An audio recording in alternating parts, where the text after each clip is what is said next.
The law said she couldn't keep them. The storm said they'd all die trying. But when the school teacher who could never bear children faced a flooded river and 4 terrified orphans clinging to her skirts, she discovered that motherhood isn't written in blood. It's carved from midnight fevers, desperate rides through lightning, and the choice to fight when the world says your family isn't real. Before we begin this journey across the windswept plains of 1886 Wyoming, I invite you to stay with us until the very end to discover how love built a family that no law could break.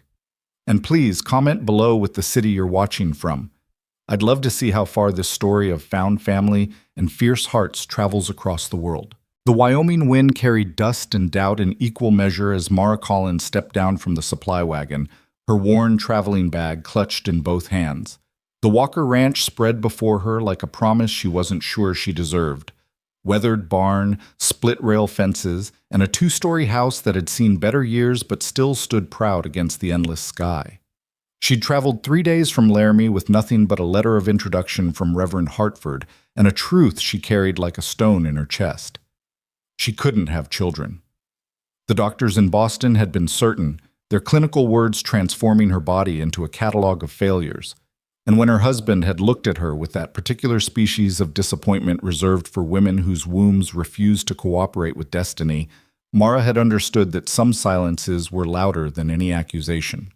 The divorce had been quiet, her departure even quieter. Now she stood in the yard of a cattle ranch in the middle of nowhere, about to offer her services as a school teacher to a man she'd never met, for children she'd been told weren't even his. "You must be Miss Collins." The voice came from the porch, low and careful, belonging to a man who'd learned to measure his words before spending them. Jace Walker was tall in the way of men who'd been stretched by hard work, his frame lean but strong, his face weathered by sun and wind into angles that spoke of 30-some years lived without complaint.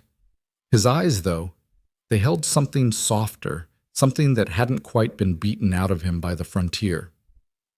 "Mr. Walker." Mara squared her shoulders and walked forward. "Thank you for agreeing to meet with me. Reverend Hartford speaks highly of your teaching." Jace descended the porch steps, and Mara noticed he moved with the slight hitch of an old injury. "Says you taught at a girls' academy back east." "I did." She didn't elaborate, didn't. The girls' academy, the proper Boston townhouse, the husband who'd wanted heirs, all of it belonged to a woman she'd stopped being. A crash from inside the house made Jace wince. "That'll be Toby. Boy's got more energy than sense." His mouth quirked in something that wasn't quite a smile. "Come inside. The children should meet you before we discuss terms." The interior of the house surprised her. She'd expected bachelor chaos, but instead found a space that was clean if cluttered, organized if worn. Children's drawings decorated one wall. A table had been pushed against the window to catch the light, its surface scarred with the evidence of lessons attempted. Slate boards, chalk nubs, a precious few books with cracked spines. "Owen, Toby, Rosie, Millie, come here, please." They emerged like rabbits testing the safety of a clearing. The oldest, a boy of perhaps 11, came first. He had dark hair and darker eyes that assessed Mara with more suspicion than any child should possess. "Owen," she guessed. Behind him came the energy made manifest in a ginger-haired boy of 8 or 9, all freckles and fidgeting. "Toby." A girl near Owen's age followed, moving carefully, favoring her left side. Her brown braids were neat, but her dress was mended in a dozen places. "Rosie." And finally, clinging to Rosie's skirt, a tiny creature with wheat-colored hair and eyes too large for her thin face. Millie couldn't have been more than 5. They stared at Mara. She stared back, her heart doing something complicated in her chest. "Children, this is Miss Collins. She's come from Laramie to talk about teaching you proper." "We don't need teaching," Owen said flatly. "We're doing fine."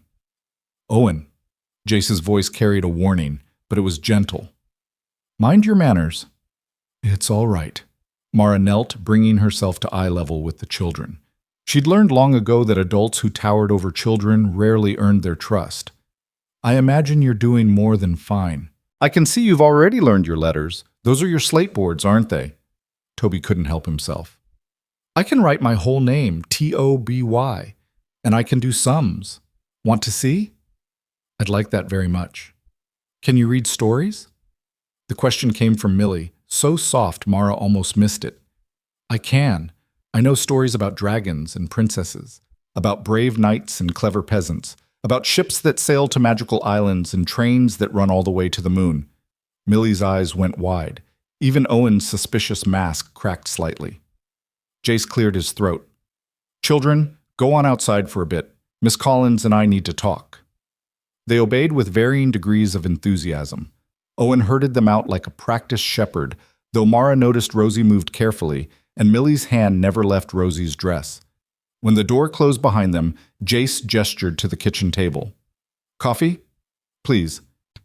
He poured 2 cups from the pot on the stove, strong and black, then sat across from her. For a long moment, he simply studied her, and Mara forced herself not to fidget under that measuring gaze. Reverend Hartford told me something else about you, Jace said finally. Said you were honest to a fault, that you'd tell a hard truth even when a comfortable lie would serve better. Mara's fingers tightened on her cup. I try to be. So I'm going to be direct, Miss Collins, and I'll appreciate the same in return. He leaned forward slightly.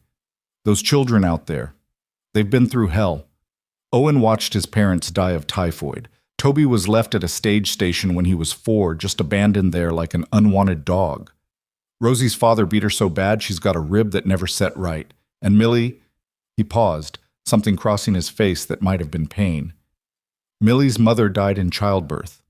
Father took one look at the baby, said she was cursed, and walked away, left her crying in the snow. Mara felt her throat constrict. I found them, Jace continued, his voice steady but his hands wrapped tight around his cup. One by one, I found them, and I brought them here, and I gave them a home. But I'm one man running a cattle ranch. I can teach them to ride and rope, to track and shoot, to survive out here. What I can't give them is proper schooling, can't teach them history or geography or how to speak in a way that won't mark them as ignorant the moment they leave this valley. Mr. Walker, I need a teacher, he said, but more than that, I need someone who'll see them as children, not charity cases. Someone who won't look at them and see throwaway kids that nobody wanted.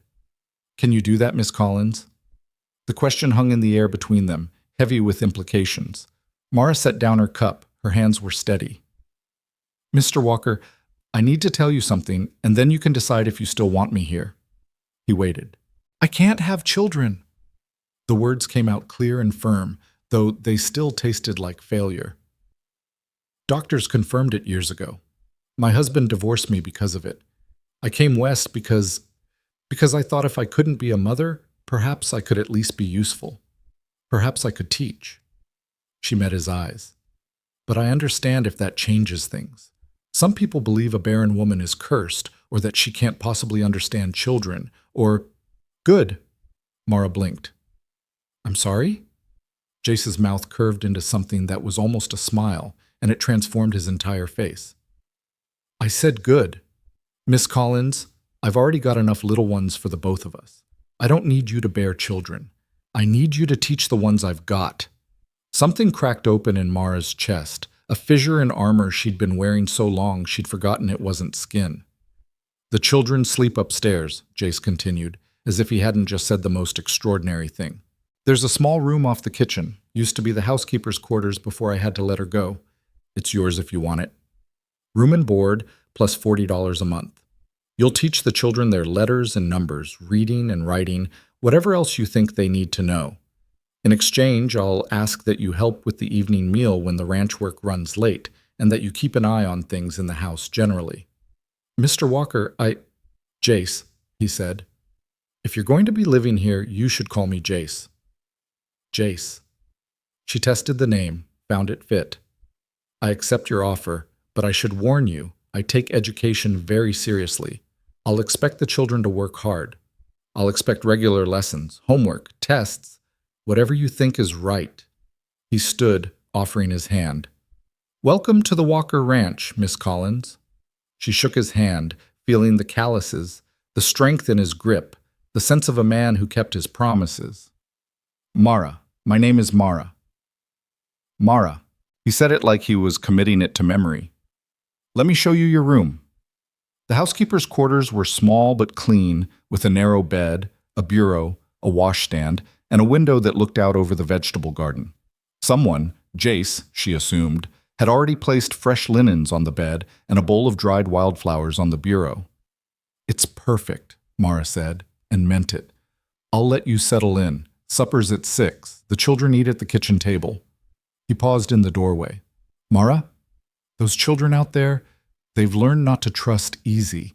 They've been disappointed before, abandoned before. If you're going to be here, I need you to stay. Can you promise me that?" Mara thought of Boston, of elegant townhouses and society dinners, of a husband who'd looked at her like a failed investment. She thought of the long journey west, of reinventing herself in a land where nobody cared about her past. And she thought of 4 pairs of eyes watching her with cautious hope. "I promise," she said. "I'm not going anywhere."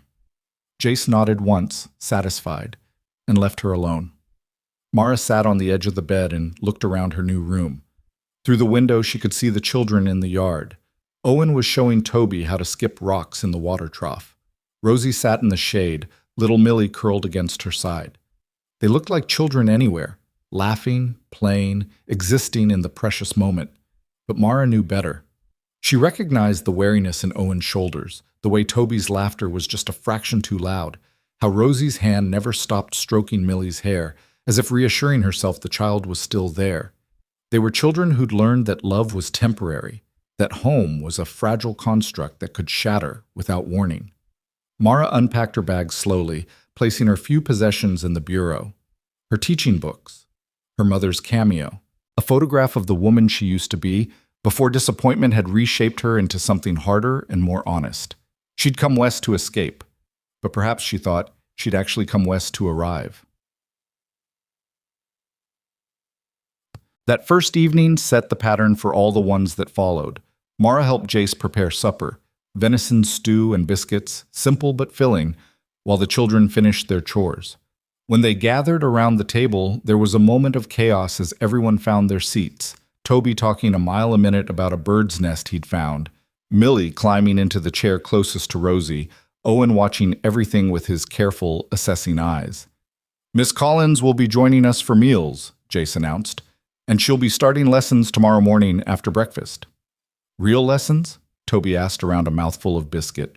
"Real lessons," Mara confirmed. "We'll start with reading and arithmetic, but we'll also study history and geography. I want to teach you about the world beyond this valley." "Why?"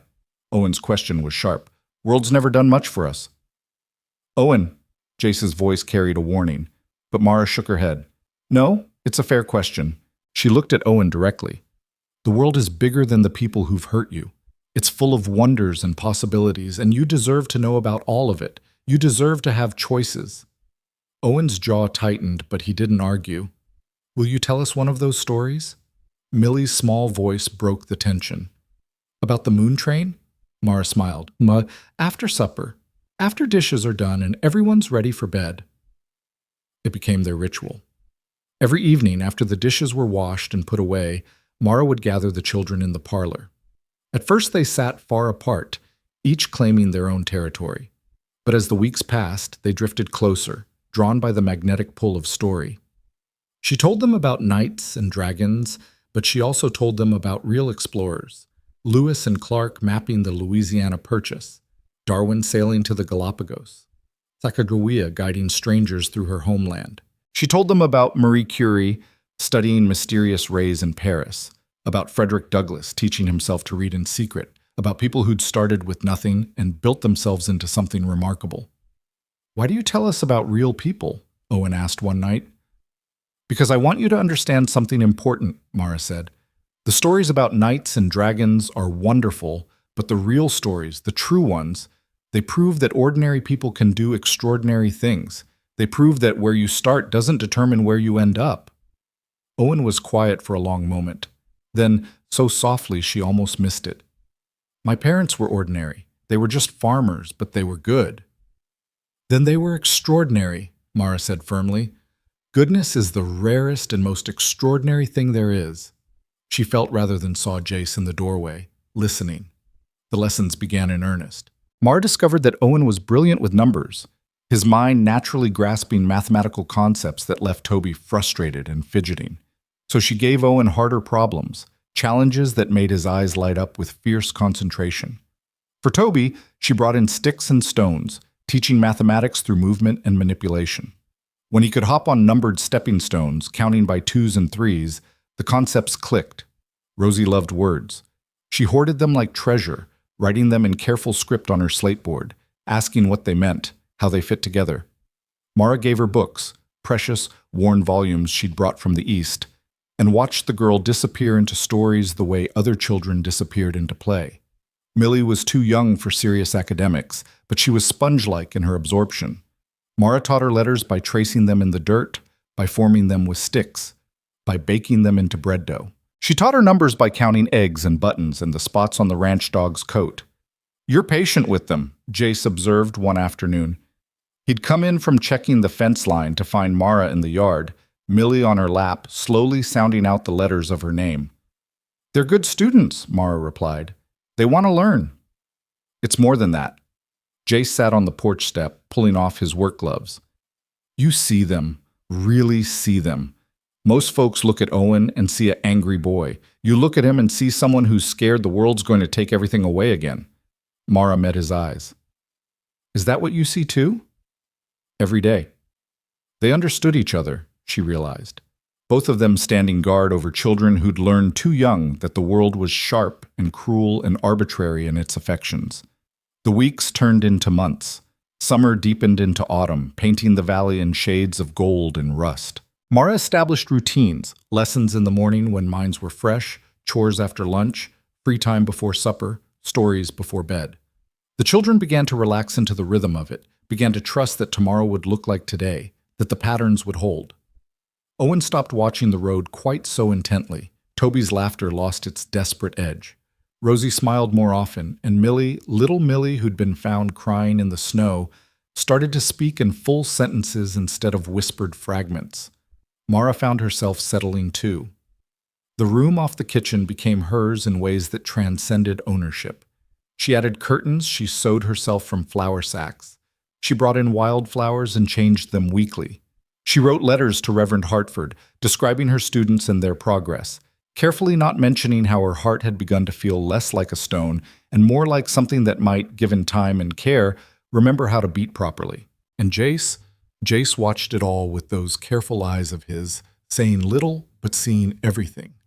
She learned his patterns too. The way he always checked on the children before he went out to work, the way he saved the best portions of meat for their plates, the way he sat up late mending their clothes by lamplight when he thought no one was watching. She learned that the hitch in his step came from a bull that had thrown him years ago, that he'd given up whiskey the day he brought Owen home, that he sang while he worked, old cowboy ballads that drifted through the windows and made Mara smile. They existed in a careful balance, two adults building something fragile and precious while pretending they weren't aware of what they were building. Then October came, and with it, disaster. The man arrived on a gray gelding, wearing a suit too clean for the dusty ranch yard and carrying a leather satchel that screamed official business. Mara was teaching fractions when she heard the knock on the door. Through the window, she saw Jace come in from the barn, saw his face go carefully blank. "Keep working on your problems," she told the children. "I'll be right back." But Owen had already seen the stranger. His face had gone pale, his fingers white-knuckled on his slate. Mara stepped onto the porch just as Jace reached it. "Mr. Walker?" The stranger dismounted, pulling papers from his satchel. "I'm Henry Bledsoe from the Wyoming Territorial Welfare Office. I'm here regarding the minor children currently residing on your property." Every word was a nail in a coffin. "The children are my wards," Jace said, his voice flat. "Reverend Hartford can vouch for that." "Sir, I'm sure you've provided adequate shelter." Bledsoe's tone suggested he found this doubtful. "But according to territorial law, children without legal kinship to their guardian must be placed in licensed facilities. You're not related to any of the children by blood or marriage, and this ranch doesn't meet the requirements for a licensed foster placement. This is their home." Jace's hands had curled into fists. "This is a cattle ranch, Mr. Walker. These children need proper oversight, education, moral instruction. They're getting all of that." Mara stepped forward before she could think better of it. I'm their teacher, Miss Mara Collins. The children receive daily instruction in reading, writing, arithmetic, history, and geography. They're progressing remarkably well. Bledsoe's gaze swept over her, assessing and dismissive in equal measure. You're employed here? I am. Room and board arrangement? Yes, but so you're dependent on Mr. Walker's continued goodwill. Bledsoe made a note. Not exactly an objective advocate for the children's welfare. Rage, white-hot and surprising, flared in Mara's chest. I am absolutely an advocate for these children's welfare. They're thriving here. They're safe, fed, educated, and most importantly, loved. Miss Collins, I'm sure you believe you're acting in their best interests. Bledsoe's voice dripped with condescension. But the territory has facilities designed specifically for orphan children. The Cheyenne Home for Foundlings provides structured care, religious instruction, and training in useful trades. It's in everyone's best interest. No. The word came from the doorway. Owen stood there, Toby and Rosie behind him, Millie clutched in Rosie's arms. Owen's face was white with fury and terror. We're not going to any orphanage. This is our home. Jace is our... His voice cracked. You can't take us. Son, I understand this is difficult. I'm not your son, Owen spat, and you don't understand anything. Owen? Jace's voice was gentle. Go back inside. No, they always say it's for our own good. They always say it's better. And then we end up somewhere worse, and nobody... His breath hitched. Nobody cares. Nobody ever cares. Mara's heart shattered. Bledsoe cleared his throat. As I was saying, Mr. Walker, the territory is implementing stricter oversight of informal guardianship arrangements. You have 10 days to make alternative arrangements. After that, I'll return with a marshal to collect the children and transport them to Cheyenne. He mounted his horse and rode away, leaving wreckage in his wake. For a long moment, nobody moved. Then Millie began to cry, and Rosie pulled her closer, tears streaming down her own face. Toby stood frozen, his usual energy drained away. Owen simply stared at the dust settling where Bledsoe's horse had been. Jace knelt in front of them. Listen to me. All of you, listen. I'm not letting anyone take you away. Do you understand? This is your home, and I'm going to fight for it. How? Owen's voice was hollow. He's got the law. The law says, I don't give a damn what the law says. Jace's voice was fierce. You're my children. I don't need blood to prove that. Mara watched this man, this quiet, steady man who'd gathered broken children and given them shelter, and felt something fundamental shift inside her. We'll fight this, she said, together. Jace looked up at her, and in his eyes she saw gratitude and something else, something deeper that made her breath catch. Together, he agreed. That evening they held a council of war around the kitchen table. The children sat close, Millie in Mara's lap, the others pressed against her sides or against Jace. What can we do? Rosie asked. He's from the government. We can tell the truth, Mara said. We can show that this is a real home. We can prove that you're not just being sheltered here. You're being raised here, educated, loved. Who's going to listen? Owen's skepticism was armor against hope. Everyone. Mara's voice was firm. We'll make them listen. Reverend Hartford, Dr. Mitchell, the families at church, the neighbors. We'll get testimonies from everyone who's seen you children growing and thriving here. Will that work? Toby's voice was small. I don't know, Jace said honestly, but I'll be damned if I don't try everything I can. Over the next week, they built their case. Reverend Hartford wrote a passionate letter about the transformation he'd witnessed in the children. Dr. Mitchell, who'd treated Millie for croup the previous spring, testified to the quality of care she'd received. Neighbors wrote in to sign statements. The schoolteacher from town visited and tested the children, declaring their education superior to what most ranch children received. Mara documented everything. She compiled the children's schoolwork, showing progression from barely legible letters to well-formed essays. She recorded their reading levels, their mathematical prowess. She wrote about Rosie's poetry, Owen's aptitude for engineering problems, Toby's memorization of historical dates, Millie's growing vocabulary. But more than that, she wrote about something harder to quantify, the way Owen had stopped flinching when someone raised their voice, The way Toby had learned to trust that there would be food tomorrow. The way Rosie smiled without fear. The way Millie no longer cried herself to sleep. She wrote about home. Jace read it one evening after the children had gone to bed. When he finished, he set the papers down carefully and looked at Mara with an expression she couldn't quite decipher. "You love them," he said. It wasn't a question. Yes, there was no point in denying it. I love them as if they were my own. Even though, especially because, Mara's voice was fierce, I spent years mourning children I'd never have. I let that grief define me, let it convince me I could never be a mother. But these children, Jace, they've shown me that motherhood isn't about biology. It's about showing up. It's about choosing them every single day. Jace was quiet for a long moment. Then he reached across the table and took her hand. His palm was rough with calluses, warm and strong. "Thank you," he said simply, "for seeing them, for fighting for them." "They're worth fighting for." "So are you."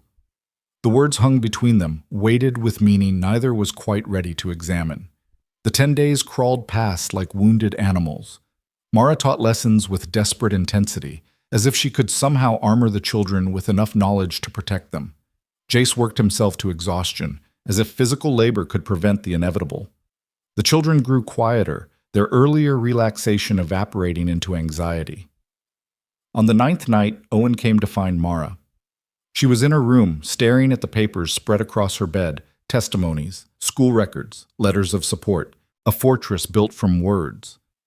"It won't work," Owen said from the doorway. Mara looked up. "Owen, it never works.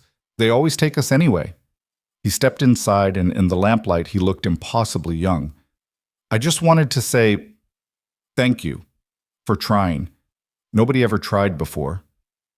Something broke in Mara's chest. She held out her arms, and Owen, tall, proud, angry Owen, collapsed into them like the child he'd never been allowed to be. "I won't let them take you," she whispered into his hair. "I swear to you, Owen, I'll find a way." But even as she said it, she wasn't sure she believed it. The next morning dawned gray and heavy with the promise of storm. Mara made breakfast with shaking hands, watching the children pick at their food. They dressed in their best clothes, as if appearing respectable might somehow change the outcome. Jace came in from the barn, his face set in grim lines. "There's a wagon coming up the road.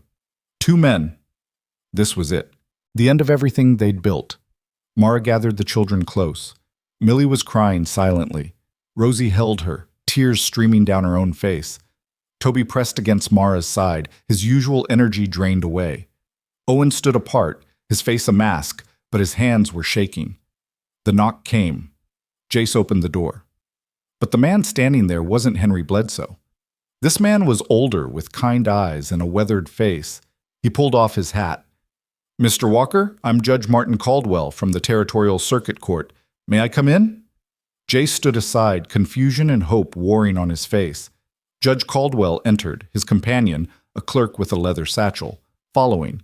His gaze swept the room, taking in the children in their Sunday best, Mara with her arms around them, Jace standing guard. "I apologize for the early hour," the judge said, "but I wanted to arrive before Mr. Bledsoe. I've been reviewing your case, Mr. Walker, along with the considerable documentation Miss Collins provided to our office."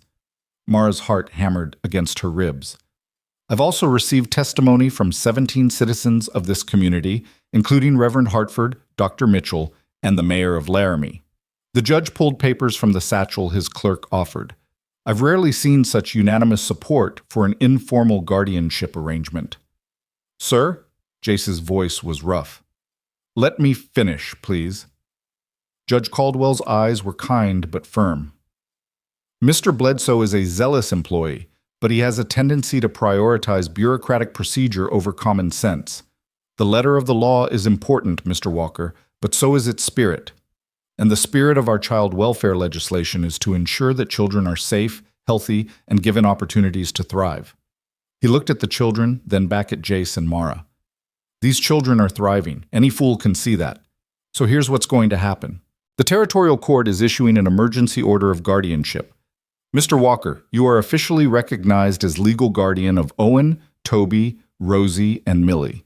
Miss Collins is named as co-guardian with particular responsibility for education and general welfare. The room went silent. You're also going to face periodic reviews, the judge continued. Every 6 months, an inspector will visit to ensure standards are being maintained. But as long as these children continue to receive proper care and education, no one is going to remove them from this home. They can stay? Rosie's voice was barely a whisper.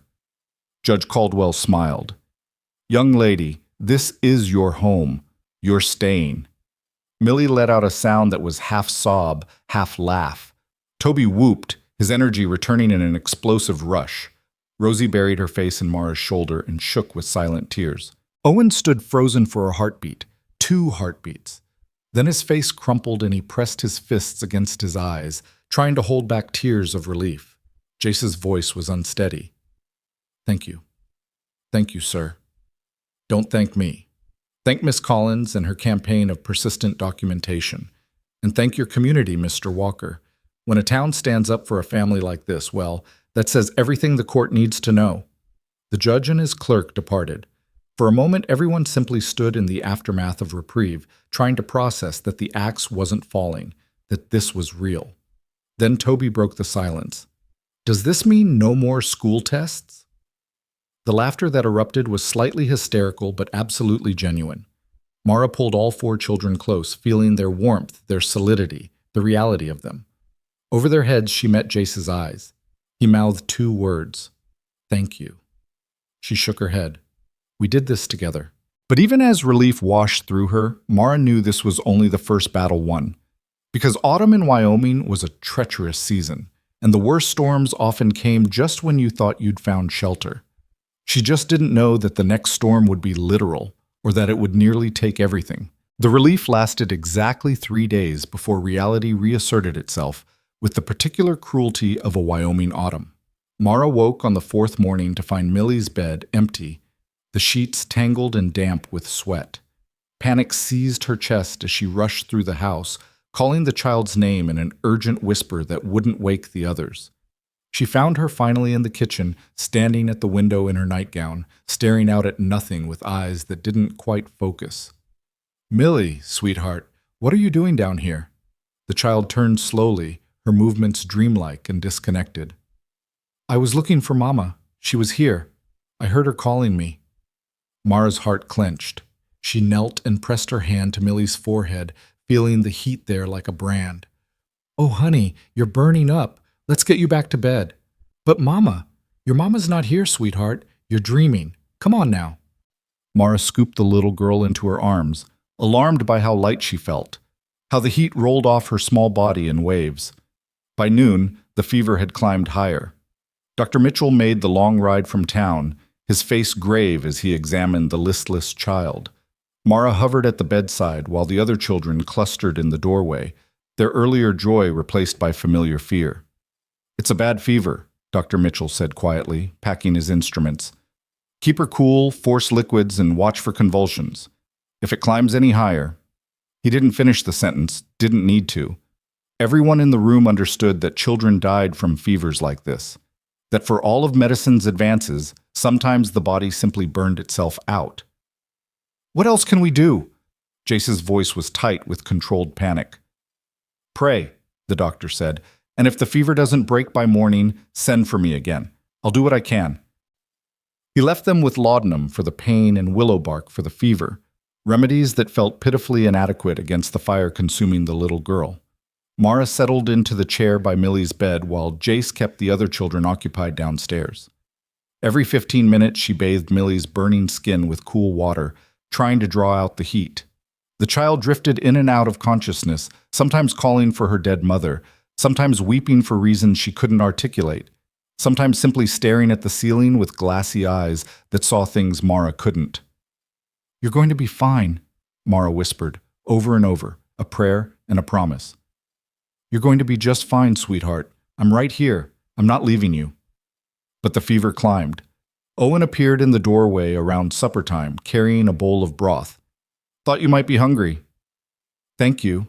Mara accepted the bowl, but couldn't bring herself to eat. How are the others? Scared. Owen sat on the edge of the bed, looking at Millie's flushed face. Toby keeps asking if she's going to die. I told him no, but his voice trailed off into uncertainty. We don't know what's going to happen, Mara said honestly. But Dr. Mitchell is good, and Millie is strong. She doesn't look strong. She looks like... Owen swallowed hard. My mother looked like that. Before. Mara reached out and gripped his hand. Owen, listen to me.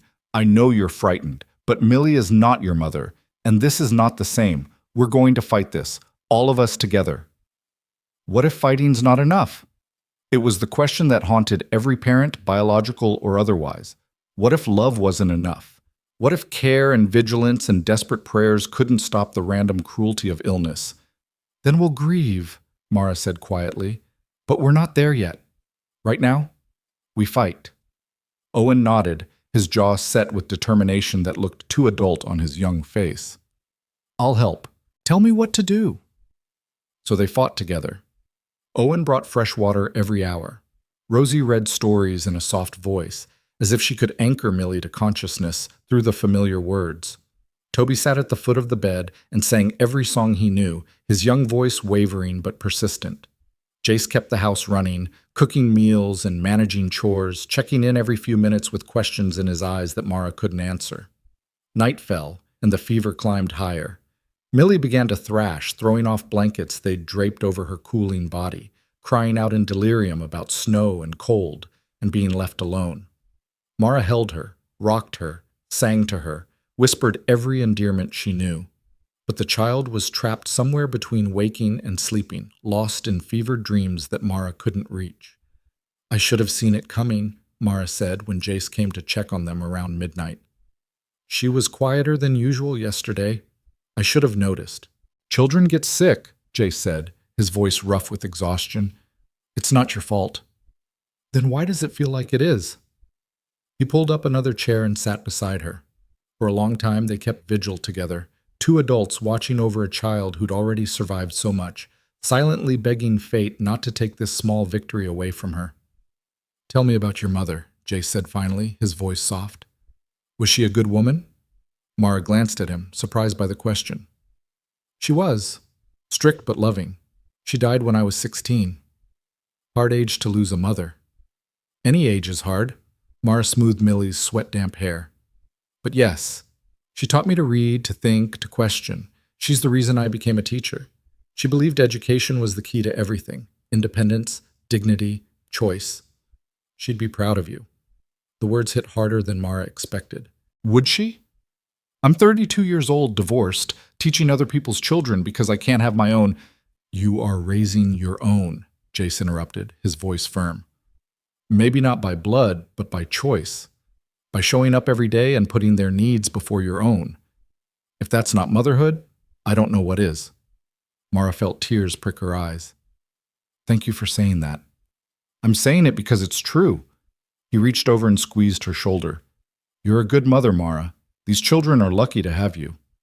Before she could respond, Millie convulsed, her small body arching off the bed. Mara grabbed her, holding her steady while Jace rushed for more cold water.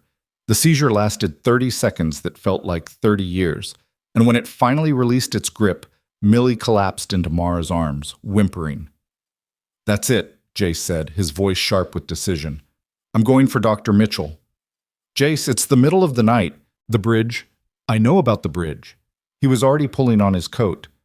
But if we wait until morning and she has another seizure... He didn't need to finish. They both knew that repeated seizures could damage a child's brain, could kill her outright if they came too close together. The freight wagon, Mara said suddenly. The one that was swept away last week. That was at the river crossing, wasn't it? Jace's silence was answer enough. The previous week's storm had swollen the river to dangerous levels. The bridge, an old wooden structure built more for convenience than strength, had been partially washed out. A freight wagon attempting the crossing had been caught by the current and carried downstream. 2 men had drowned before anyone could reach them. You can't cross that bridge, Mara said. Jace, please, we'll manage here. She needs a doctor. His jaw was set in that stubborn way she'd learned to recognize. I can make it. And if you can't? If the bridge collapses under you, if the current takes you? Her voice broke. Then what? These children lose you and maybe Millie too, and I'm left trying to explain to them why the man who promised to keep them safe rode out into a storm and never came back."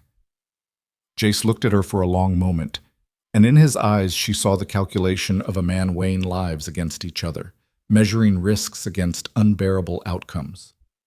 "If it were Owen lying there," he said quietly, "or Toby, or Rosie, if it were any of them, what would you want me to do?" Mara closed her eyes. "I'd want you to save them, whatever it took." "Then you understand." He was right, and she hated it. Hated that this was the choice. Hated that there was no safe option.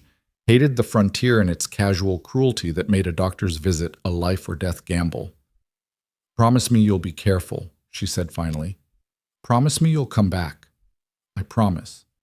He leaned down and pressed a kiss to the top of Millie's head, then straightened and met Mara's eyes. "Keep her alive until I get back." "I will." She listened to him saddle his horse, heard the barn door creak open, heard hoofbeats fading into the night. Then she was alone with a fevered child and 3 terrified ones who'd crept out of their beds to cluster in the doorway. "Where's Jace going?" Toby's voice was small. "To get Dr. Mitchell. Millie needs him." "But the bridge." Rosie's face was pale. "I know." Mara held out her free arm. "Come here. All of you." They came, pressing close, and Mara gathered them as best she could with Millie still cradled against her chest.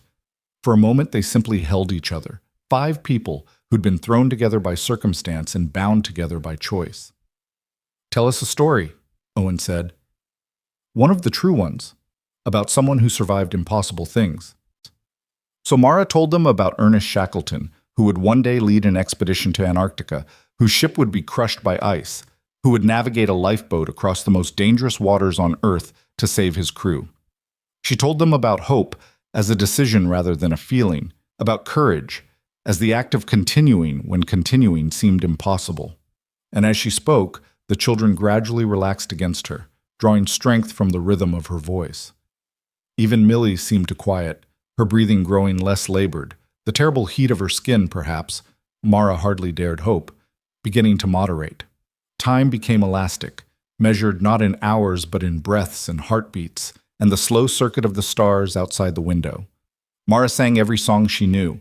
She recited poetry, told stories, prayed to a God she wasn't sure she believed in anymore. The children took turns bringing her water, replacing cooling cloths, reading aloud from books when Mara's voice grew too hoarse to continue. Somewhere around 3 a.m, Millie's eyes flickered open with something approaching clarity. "Miss Mara?" "I'm here, sweetheart." "My head hurts." "I know, but you're doing so well. You're being so brave." "Where's Jace?" Mara hesitated, but Owen answered before she could manufacture a comforting lie. "He went to get the doctor, for you." "In the storm?" Millie's voice was thin with worry. "Because he loves you," Rosie said fiercely. "Because we all love you, and we're not letting you go." Millie's eyes filled with tears. "I don't want to die." "You're not going to die," Mara said, making it a command rather than a hope. "Do you hear me, Millie Walker? You're going to get better, and you're going to grow up, and you're going to have a long, beautiful life. That's what's going to happen." Promise? Mara knew better than to make promises she couldn't keep. But looking at this child who'd been abandoned in the snow, who'd survived when she should have died, who'd learned to trust again when trust should have been impossible. "I promise," she said. The sky was beginning to pale with false dawn when they heard hoofbeats. Mara's heart leapt into her throat as she rushed to the window. 2 riders materialized from the pre-dawn gloom, Jace on his horse, looking half-frozen but alive, and Dr. Mitchell on his. "He made it," Owen breathed. "Of course he did." But Mara's hands were shaking as she said it. Dr. Mitchell examined Millie with practiced efficiency, checking her pulse, listening to her breathing, testing her responses.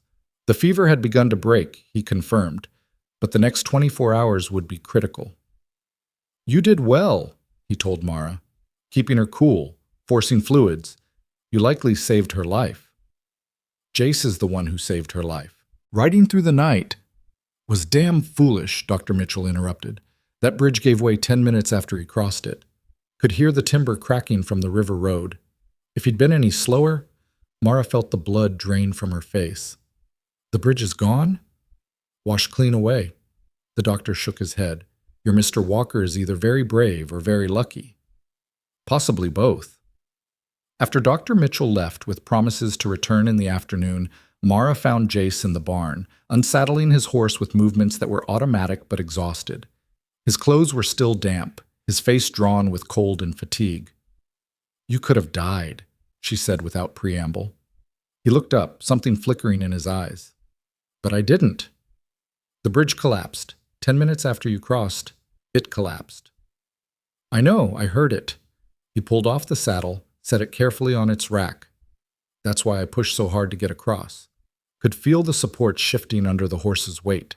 And you didn't think to turn back? Would you have? The question hung between them, heavy with implications. Because no, Mara wouldn't have turned back. Not with Millie's life in the balance. Not when a child she loved was counting on her. I thought you were going to die, she said, her voice breaking. I thought I was going to have to tell those children that we'd lost you. Mara. He crossed to her in 2 strides, pulling her into his arms. She went stiff with surprise for a heartbeat, then melted against him, feeling the solid reality of his body, the steady beat of his heart. He was shaking slightly, she realized, with cold or reaction or both. I had to try, he said into her hair. I couldn't just watch her die when there was something I could do, even if it was dangerous, even if it was stupid. It was stupid, but her arms tightened around him, brave and necessary and absolutely idiotic. That's fatherhood, I'm learning. Doing idiotic things because the alternative is worse. They stood there for a long moment, holding each other in the dim barn while dawn broke over the valley. And Mara felt something shift between them, some boundary dissolving that they'd both been carefully maintaining. We should get you inside, she said finally. You're half frozen. How is she? Better. The fever's breaking. Dr. Mitchell says the worst is past. Relief washed over his face, so profound it made him look younger. Thank God. Thank you. Mara reached up and touched his cheek. Thank you for being the kind of man who rides through the night for a child who isn't his by blood. Thank you for showing me what real fatherhood looks like. Jace caught her hand, held it against his face. Mara, I need to tell you something. What? When I was crossing that bridge, when I could feel it starting to give way, all I could think was, if I die, who takes care of them? Who keeps them safe? And the answer that came back wasn't the court or the territory or even God. It was you. I thought, Mara will take care of them. Mara will make sure they're all right. Her throat tightened. Jace, I'm saying that I trust you. With them, with everything that matters. I'm saying that this... He gestured vaguely at the house, the land, the life they'd been building together. This only works because you're here. Not just as a teacher, as their mother, as my... He paused, something vulnerable crossing his face. As my partner in this. Your partner, Mara repeated softly. If you want to be. If that's something you'd consider. She thought about Boston, about the husband who'd looked at her like a failed investment. She thought about the woman she'd been, convinced her barrenness made her worthless. And she thought about the woman she'd become, standing in a barn at dawn, exhausted and terrified and more alive than she'd felt in years, loved by children who weren't hers by blood, but were absolutely hers by choice. I'd consider it, she said. I'd consider it very much. The smile that broke across Jace's face was worth every risk, every fear, every moment of doubt that had brought her to this place. They walked back to the house together, partners in the truest sense, to find the children had fallen asleep in a pile on Mara's bed, tangled together like puppies. Millie was curled in the center, her breathing finally even and unlabored. The others had wrapped themselves around her protectively, even in sleep refusing to let her go. Should we move them? Jace whispered. No. Mara leaned against his shoulder, feeling the rightness of it. Let them sleep. They've earned it. So they stood in the doorway and watched their children sleep, these small survivors who'd taught them both what family really meant. And if Jace's arm slipped around Mara's waist, and if she leaned into his warmth, well, that felt right too. Millie's recovery was slow but steady. For 3 days she was weak as a kitten, able to do little but sleep, and take sips of broth. But gradually, color returned to her cheeks, strength to her limbs. By the end of the week, she was demanding stories and complaining about being confined to bed, which Dr. Mitchell declared excellent signs of returning health. The other children hovered protectively, taking turns reading to her and bringing her treasures from outside. Interesting rocks, pretty leaves, a bird's feather. Toby appointed himself her personal entertainer, performing increasingly elaborate stunts to make her laugh.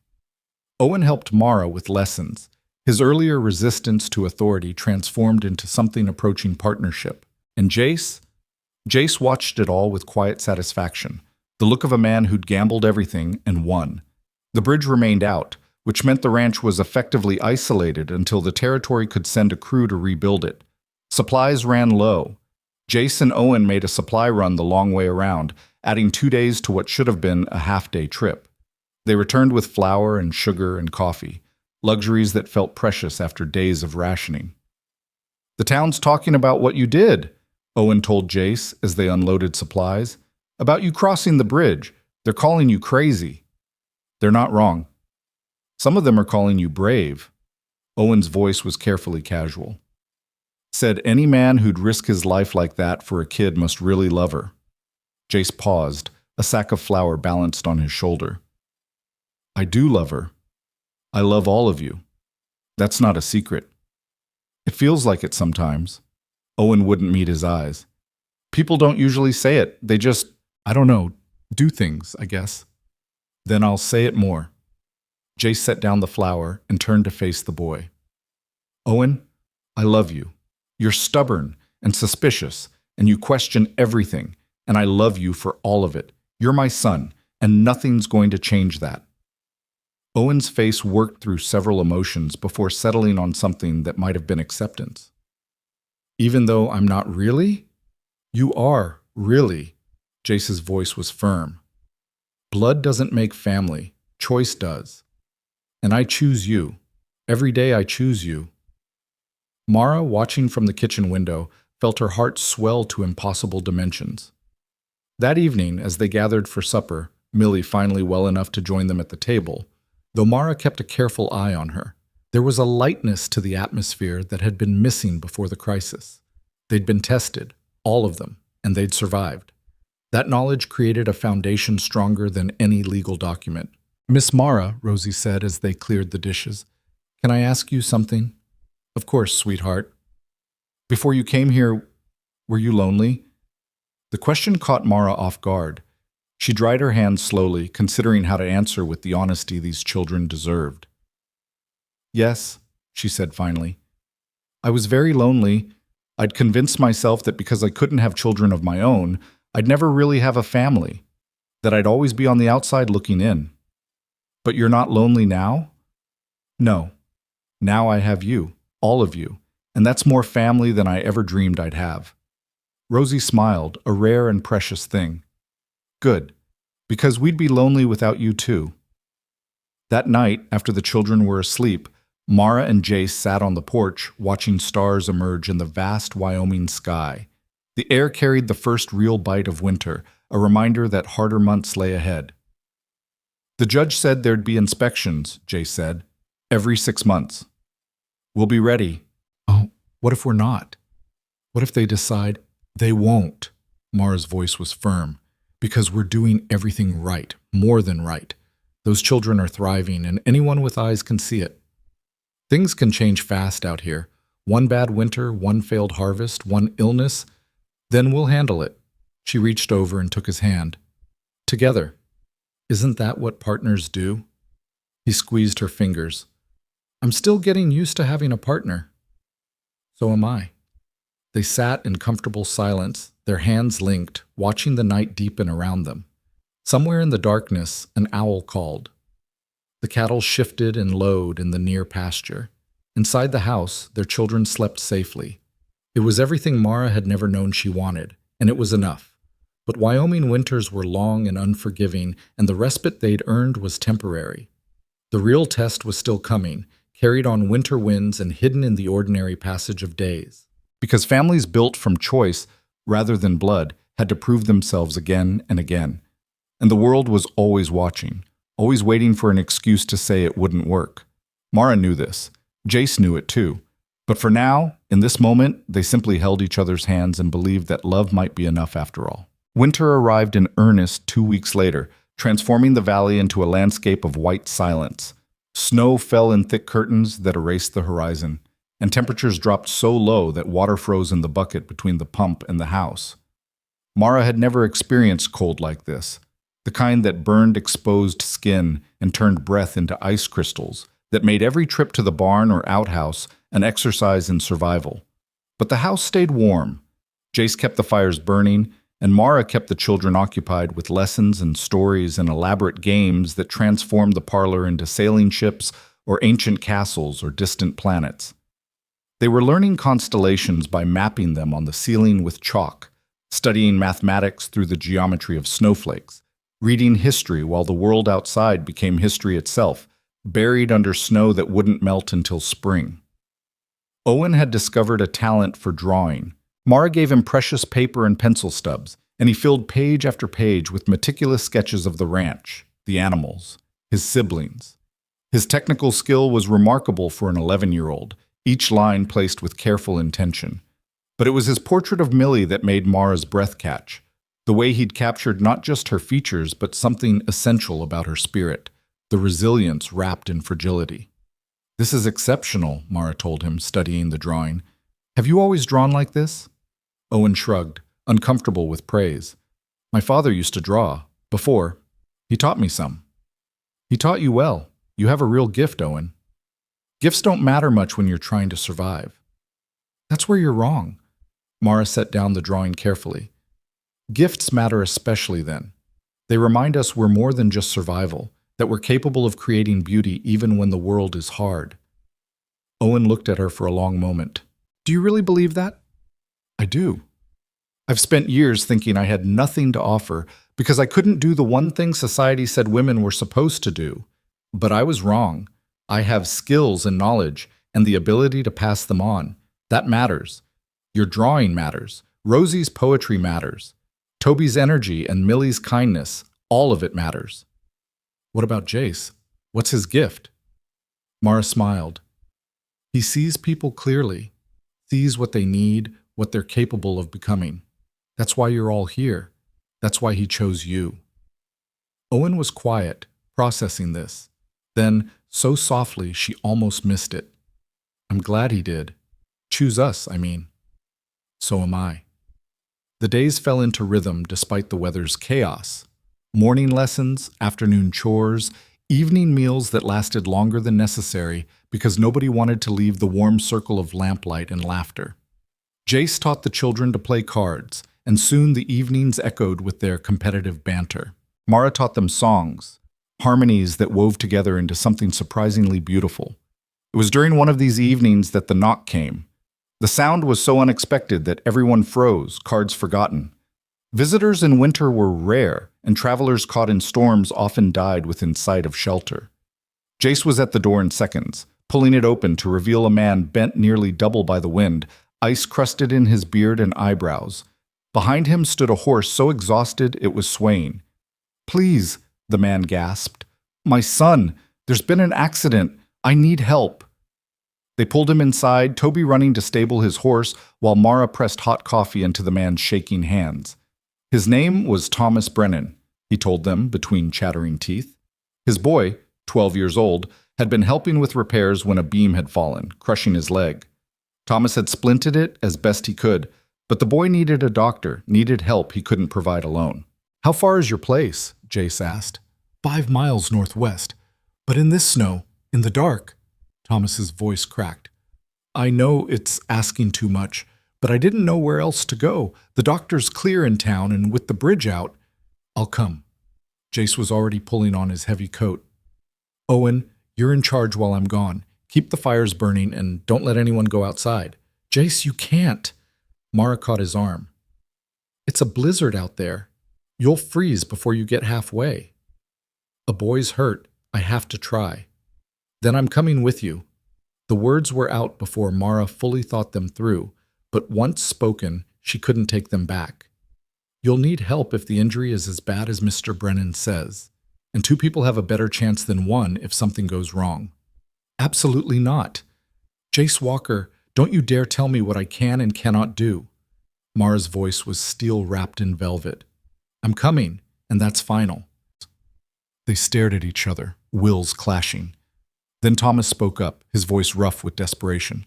Please, both of you, if you're willing. My boy's only 12. He's scared and hurting, and I don't... He swallowed hard. I don't want him to die. The raw fear in his voice settled the argument. Jace nodded once, sharp and decisive. Owen, you heard me. Keep everyone safe. We'll be back as soon as we can. Owen's face was white, but he squared his shoulders. Yes, sir. We'll be fine. Rosie pulled Mara aside as she bundled into every warm layer she owned. Please be careful. Please come back. We will. Mara hugged her tight. I promise. You promised Millie she wouldn't die, and she almost did. The blunt truth hit like a fist. You're right. I can't promise nothing bad will happen, but I can promise I'll fight like hell to come back to you. All of you. Is that good enough? Rosie's eyes filled with tears, but she nodded. Just don't die. Please don't die. I'll do my very best not to. The cold hit like a physical blow the moment they stepped outside. Mara had thought she understood Wyoming winters, but this was different. This was cold that invaded bones and lungs, that made every breath an effort, that turned the world into an enemy actively trying to kill them. The wind drove snow horizontally, reducing visibility to a few feet. Thomas's horse tracks from earlier were already filled in, erased as if he'd never passed through. Thomas led the way, hunched against the wind. Jace kept Mara between them, his hand occasionally reaching back to ensure she was still there. They walked in single file, fighting for every step, the snow already knee-deep and climbing.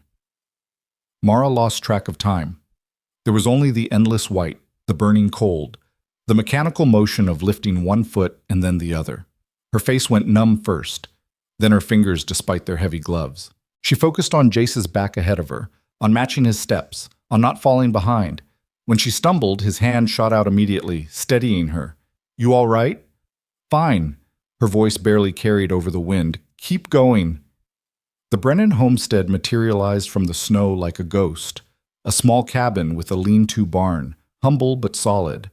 Thomas led them inside where warmth hit like a blessing.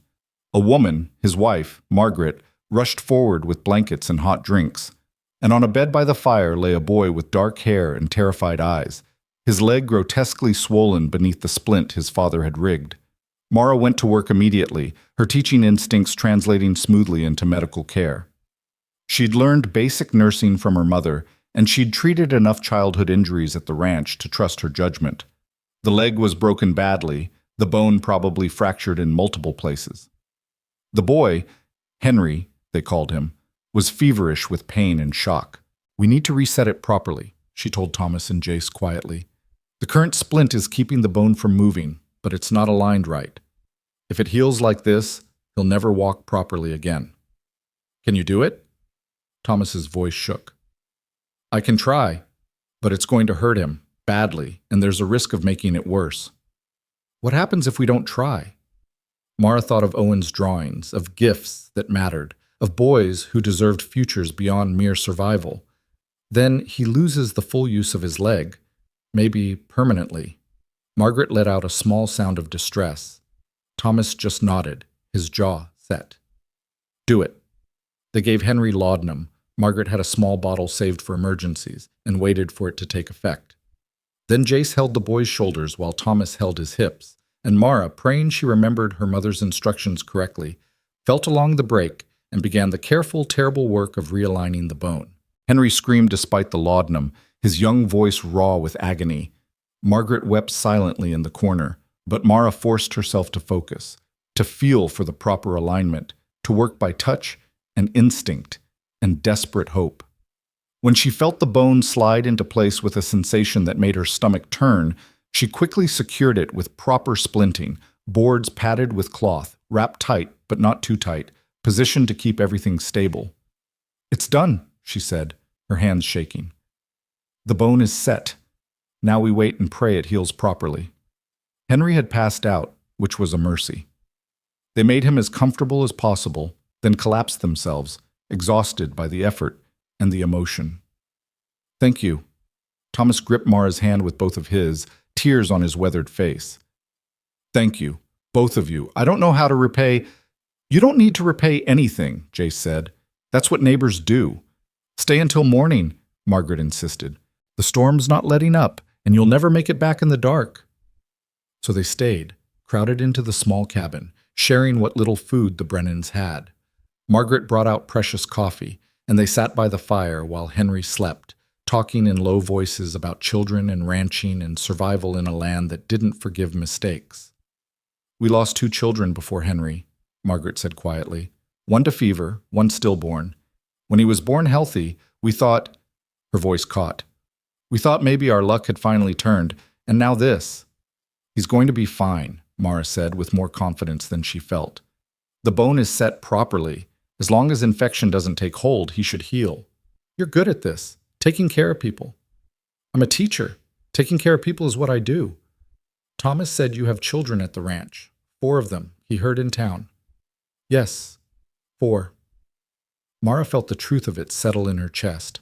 "They're mine, even if I didn't give birth to them." Margaret's eyes were knowing. Sometimes the children we choose are more truly ours than the ones born to us. My sister has 6 children by blood and cares for none of them properly. You have 4 by choice and clearly love them all. "I do." The words felt sacred. "I love them more than I thought it was possible to love anything." "Then you're a mother," Margaret said simply. "Blood's got nothing to do with it." Mara glanced at Jace and found him watching her with an expression that made her heart stutter. Something passed between them in that look, some understanding that went beyond words. They dozed fitfully through the night, taking turns checking on Henry, who slept heavily under the laudanum's influence. By dawn the storm had passed, leaving the world buried under fresh snow that glittered like diamond dust in the weak winter sun. "We should head back," Jace said. "The children will be worried." Thomas clasped his hand in both of his own.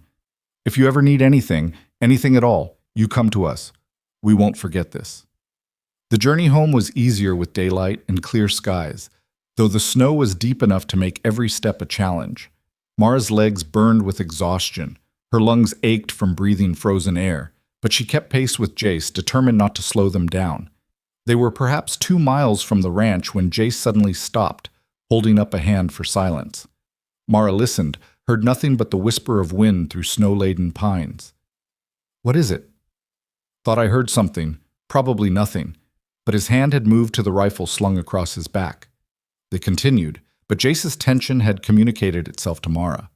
She found herself listening intently, scanning the tree line for movement. Wyoming wasn't just cold and storms. It was also wolves and mountain lions, desperate and hungry in winter, perfectly capable of viewing humans as prey. The sound came again, clearer this time, a rhythmic crunch of boots through snow, moving fast. Too fast, Mara thought, for someone just traveling. This was someone running. Owen burst through the trees, his face wild with panic. "Jace, Miss Mara, you have to come quick. It's the marshal. He's at the house with papers. He's trying to take the children away." Mara felt the world tilt. "What?" The judge said. "I know what he said, but the marshal doesn't care. He says there's been a complaint, that someone reported unsafe conditions, that he has authority to remove the children immediately pending investigation." "Who complained?" Jace's voice was deadly quiet. "He won't say. Just keeps repeating that he has his orders and he's going to follow them." Owen's hands were shaking. "Rosie's crying and Toby's trying to fight him and Millie won't stop screaming and I didn't know what to do, so I ran to find you." Jace was already moving, breaking into a run despite the snow. Mara grabbed Owen's hand and followed, her exhaustion forgotten in the surge of pure fury that someone would try to take their children while they were gone, that someone would use their absence as an opportunity to tear apart the family they'd built. They reached the ranch to find the marshal's wagon in the yard and chaos spilling from the house. Through the window, Mara could see a large man in a badge attempting to pull Rosie toward the door while the girl clung to the door frame with desperate strength. Toby was literally attached to the marshal's leg, biting and kicking. Millie sat on the stairs screaming, her small face red with terror. Jace hit the porch at full speed and slammed through the door. "Get your hands off my daughter!" The marshal spun, his face flushing with anger. Mr. Walker, I presume, you need to stand down. I have legal authority. I don't give a damn about your authority. Those children aren't going anywhere. Sir, I have a warrant signed by a county magistrate stating that credible concerns have been raised about the welfare of minors in your custody. I am authorized to remove them immediately for their own protection. Protection from what? Mara pushed past Jace, her voice sharp as broken glass. From being loved? From being educated? From having a stable home for the first time in their lives? The marshal's expression softened slightly when he looked at her. Ma'am, I'm just following orders. Someone filed a complaint saying the children are being kept in dangerous conditions, that proper supervision is lacking, that's a lie. Owen stepped forward, his voice steady despite his fear. Whoever said that is lying. We're not in danger. We're not neglected. This is our home. Son, I understand you're upset, but I'm not your son. Owen's voice cracked with fury. And you don't understand anything. You show up with your badge and your wagon and your orders, and you think that makes you right. But it doesn't. It just makes you the latest person trying to tear us away from the only real home we've ever had. Mara felt something crack open in her chest. She stepped forward and placed herself physically between the marshal and the children. You're not taking them. I don't care what your papers say. You're not taking them. Ma'am, I will use force if necessary. Then you'll have to use it, because I'm not moving. Her voice was absolutely steady. These children have been abandoned, abused, and discarded by people who should have protected them. They finally found safety, found love, found a place where they matter. And I will be damned if I let you drag them away because some coward filed a false complaint while we were out helping a neighbor whose child was hurt. The marshal looked uncomfortable now. You were away, both of you? A boy 5 miles from here broke his leg badly. His father came in the storm begging for help. What were we supposed to do? Let him die? And you left the children alone? Owen is 11 years old and more responsible than most grown men I've met.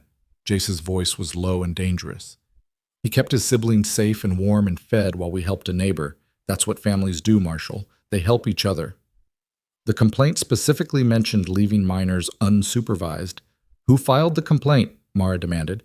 Tell us who's doing this. The complaint was anonymous, ma'am, but it contained specific details about the children, about the household. Bledsoe. Jace said the name like a curse. Henry Bledsoe, the welfare officer who tried to remove the children before.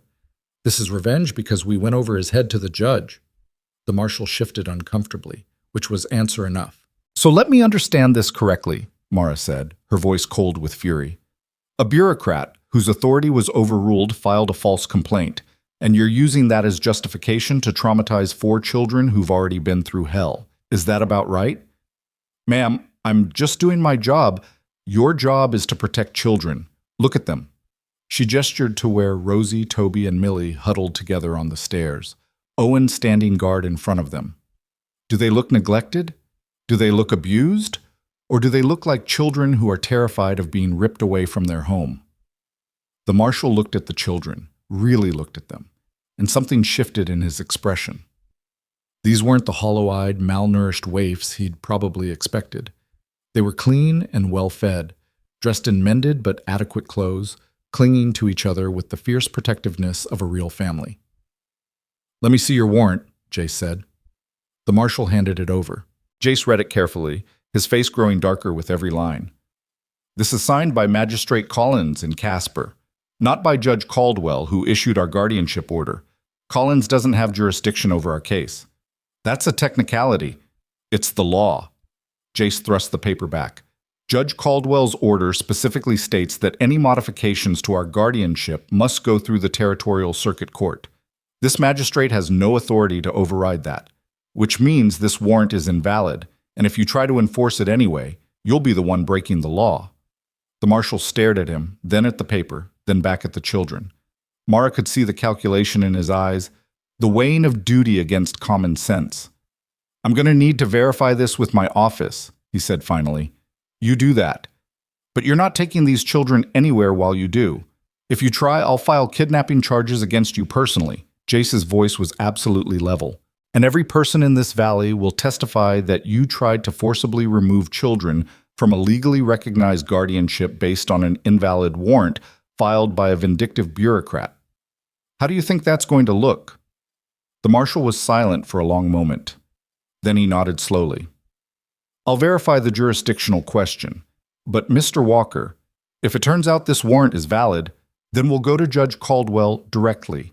We'll do this properly, through the right channels, but not like this, not by traumatizing children who've already been traumatized enough. After the marshal left, with many warnings about staying in the territory and being available for follow-up, the house erupted in a different kind of chaos. Millie launched herself at Mara, sobbing. Rosie and Toby clung to Jace. Owen stood apart, his fists still clenched, his face working through emotions he didn't know how to express. Is he coming back? Millie's voice was muffled against Mara's shoulder. I don't know, sweetheart, but if he does, we'll fight him. We'll keep fighting until everyone understands that you belong here. I hate this. Owen's voice shook with fury. I hate that people can just show up and try to take us away. I hate that we're always one bad day away from losing everything. I know. Mara reached out to him, and after a moment's hesitation he came, letting her pull him into the embrace with Millie. I hate it too. But Owen, listen to me. You're not going to lose everything. We're not going to let that happen. You can't promise that. No. But I can promise that we're going to fight with everything we have. And I can promise that you are wanted, you are loved, and you are worth fighting for. All of you. Jace gathered Rosie and Toby close. Owen's right that we can't make promises about things we can't control. But here's what I can promise. I will never stop fighting for you. I will never give up. And I will never ever stop being your father. Even if they take us away, Toby's voice was small. Even then, you're mine, all of you, and nobody gets to change that. They spent the rest of the day close together, nobody wanting to be alone. Mara tried to resume lessons, but the children couldn't focus, so instead they played cards and told stories and simply existed in each other's presence, drawing comfort from proximity. That evening, after the children finally fell asleep, Millie in Mara's bed, the others in a pile in the parlor where they could see each other. Mara and Jace sat at the kitchen table with cold coffee and heavy hearts. This is Bledsoe's revenge, Jace said. He couldn't take them before, so he's trying again through a different route. The marshal said there were specific details in the complaint. That means someone's been watching us, documenting things to use against us. What do we do?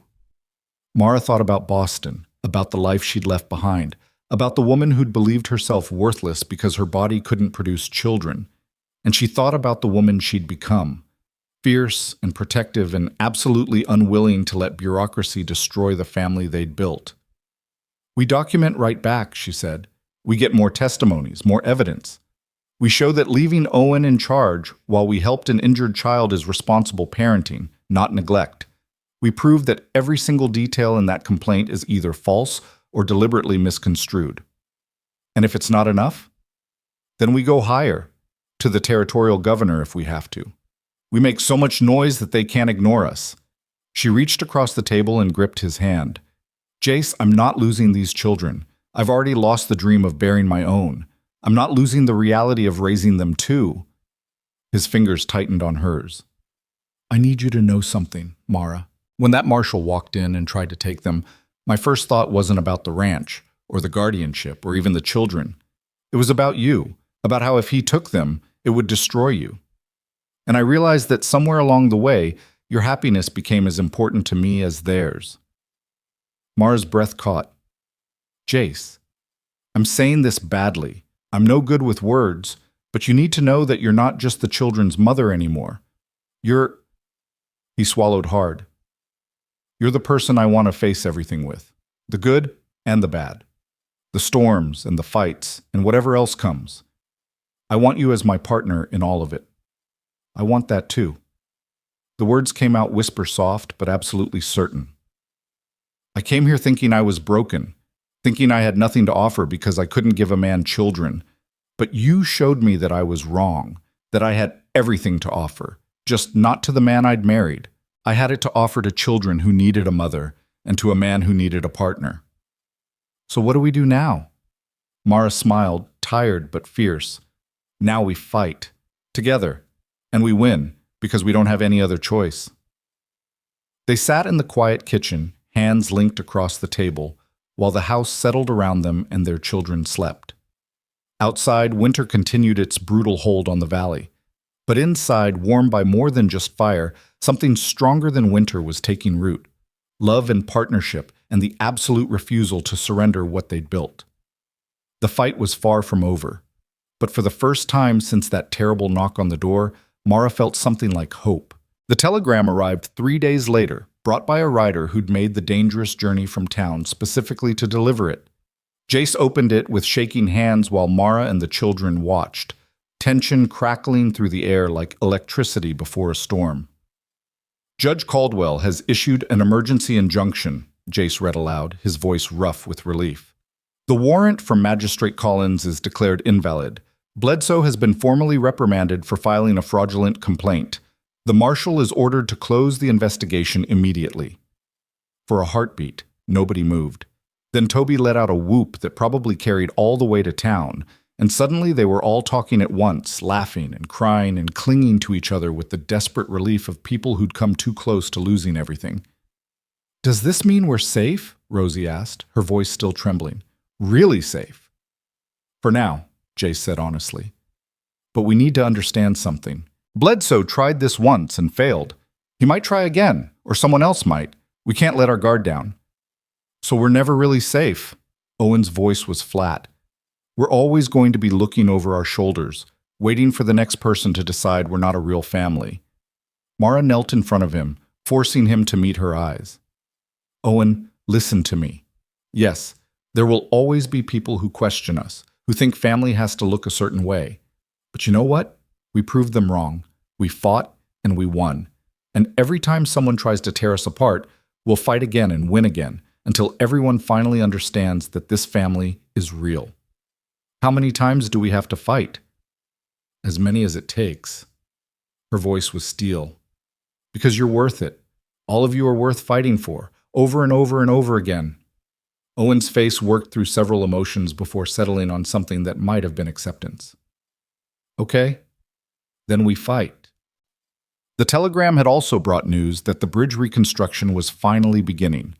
With the spring thaw still weeks away, the territorial crews were using the frozen river as a foundation to work from, racing to complete the structure before the ice broke up. It meant supplies could flow again, mail could be delivered regularly, and the isolation that had defined their winter would finally ease. But it also meant something else, something Mara only realized when Jace showed her the second telegram he'd received, this one from Reverend Hartford. The territorial welfare inspector would be arriving for their 6-month review in 3 weeks. The first formal evaluation since Judge Caldwell had granted them guardianship. The moment when outsiders would judge whether the family they'd built was good enough by bureaucratic standards. 3 weeks, Mara said, staring at the telegram. "That's not much time." "Time for what?" "We're already doing everything right. Time to prove it beyond any doubt. Time to document everything so thoroughly that no inspector could possibly find fault." She began pacing, her mind already cataloging what needed to be done.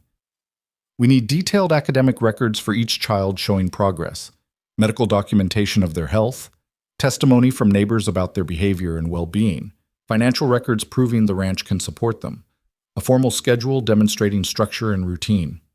"Mara, we have most of that already." "Most isn't enough. Not anymore. Bledsoe's complaint failed, but it showed that people are watching, looking for any excuse to say we're not good enough. We need to be perfect. Better than perfect." Jace caught her hand, stopping her frantic pacing. "We need to be ourselves. That's all we've ever been, and it's been enough so far." "But what if it stops being enough? What if this inspector is another Bledsoe, someone looking for reasons to fail us? What if Mara?" His voice was gentle but firm. "You're spiraling. Take a breath." She did, and felt some of the panic recede. "I'm scared. I'm so scared of losing them." "I know, so am I, but we can't let fear make us crazy. We just keep doing what we've been doing, loving them, teaching them, giving them the best life we can. That has to be enough." It was good advice. Mara tried to follow it, but over the next 3 weeks she found herself documenting everything with obsessive precision. She recorded every lesson, every book read, every mathematical concept mastered. She wrote detailed observations of each child's emotional development, their social skills, their growing confidence. She compiled medical records, growth charts, even samples of their handwriting showing progression from barely legible scrawls to neat, confident script. The children noticed, of course. They weren't blind to the extra scrutiny, the way Mara now recorded everything in careful ledgers, the tension that had crept back into the household despite the victory over Bledsoe. "Miss Mara, do you think we're not good enough?" Millie asked one afternoon during a reading lesson. The question hit like a punch to the stomach. "What?" "No, sweetheart, of course not. Why would you think that?" "Because you keep writing things down about us. Like you're looking for problems." "I'm not looking for problems. I'm recording all the wonderful progress you're making so the inspector can see how much you've learned." "But we already know we've learned. Why do we have to prove it to strangers?" Out of the mouths of babes came the most devastating questions. Mara set down her pen and pulled Millie into her lap. "You're right, we shouldn't have to prove anything, but unfortunately the world doesn't always work the way it should. Sometimes we have to show people evidence of things they should already believe." "That seems stupid." "It is stupid, but we do it anyway because it keeps us together."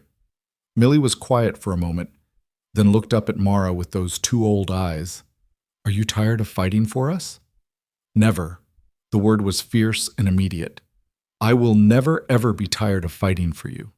You could live to be 100 years old, and I'd still be fighting for you if I had to." "Promise?" "I promise." But the conversation lingered in Mara's mind, making her question whether her obsessive documentation was helping or hurting. That evening, she found Jace in the barn checking on a pregnant cow and poured out her doubts. "Millie thinks I'm looking for problems. She asked if I was tired of fighting for them." Jace straightened from examining the cow, his expression thoughtful. "Are you?" "Of course not. But maybe she's right that I'm going about this wrong. Maybe all this recording and documenting is making them feel like they're under a microscope instead of just being children. So stop. We have enough documentation, more than enough. Let them just be kids for the next 2 weeks." "But what if the inspector wants to see? Then we'll show them what we have."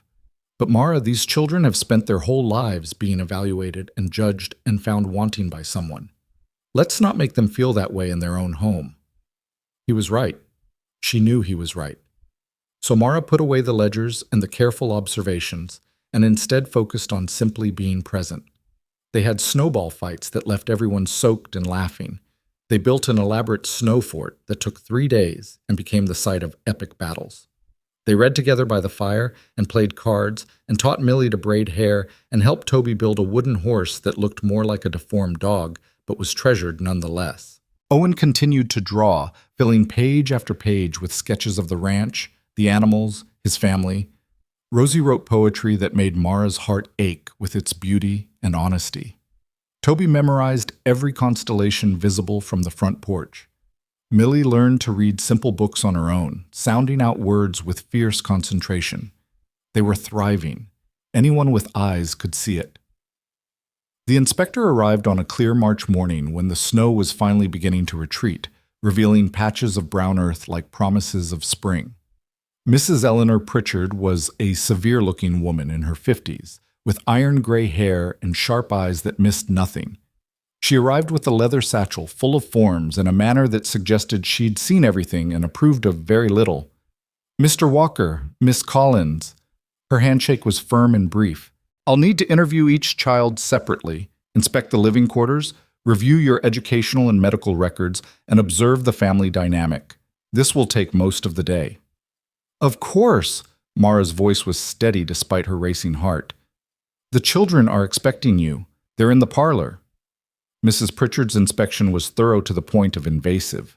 She examined every room, noting the sleeping arrangements, the cleanliness, the adequacy of supplies. She flipped through the children's schoolwork with an expression that gave nothing away. She studied Mara's teaching records and questioned the curriculum. She reviewed the ranch's financial books with Jace, asking pointed questions about income and expenses and long-term sustainability. Then came the interviews.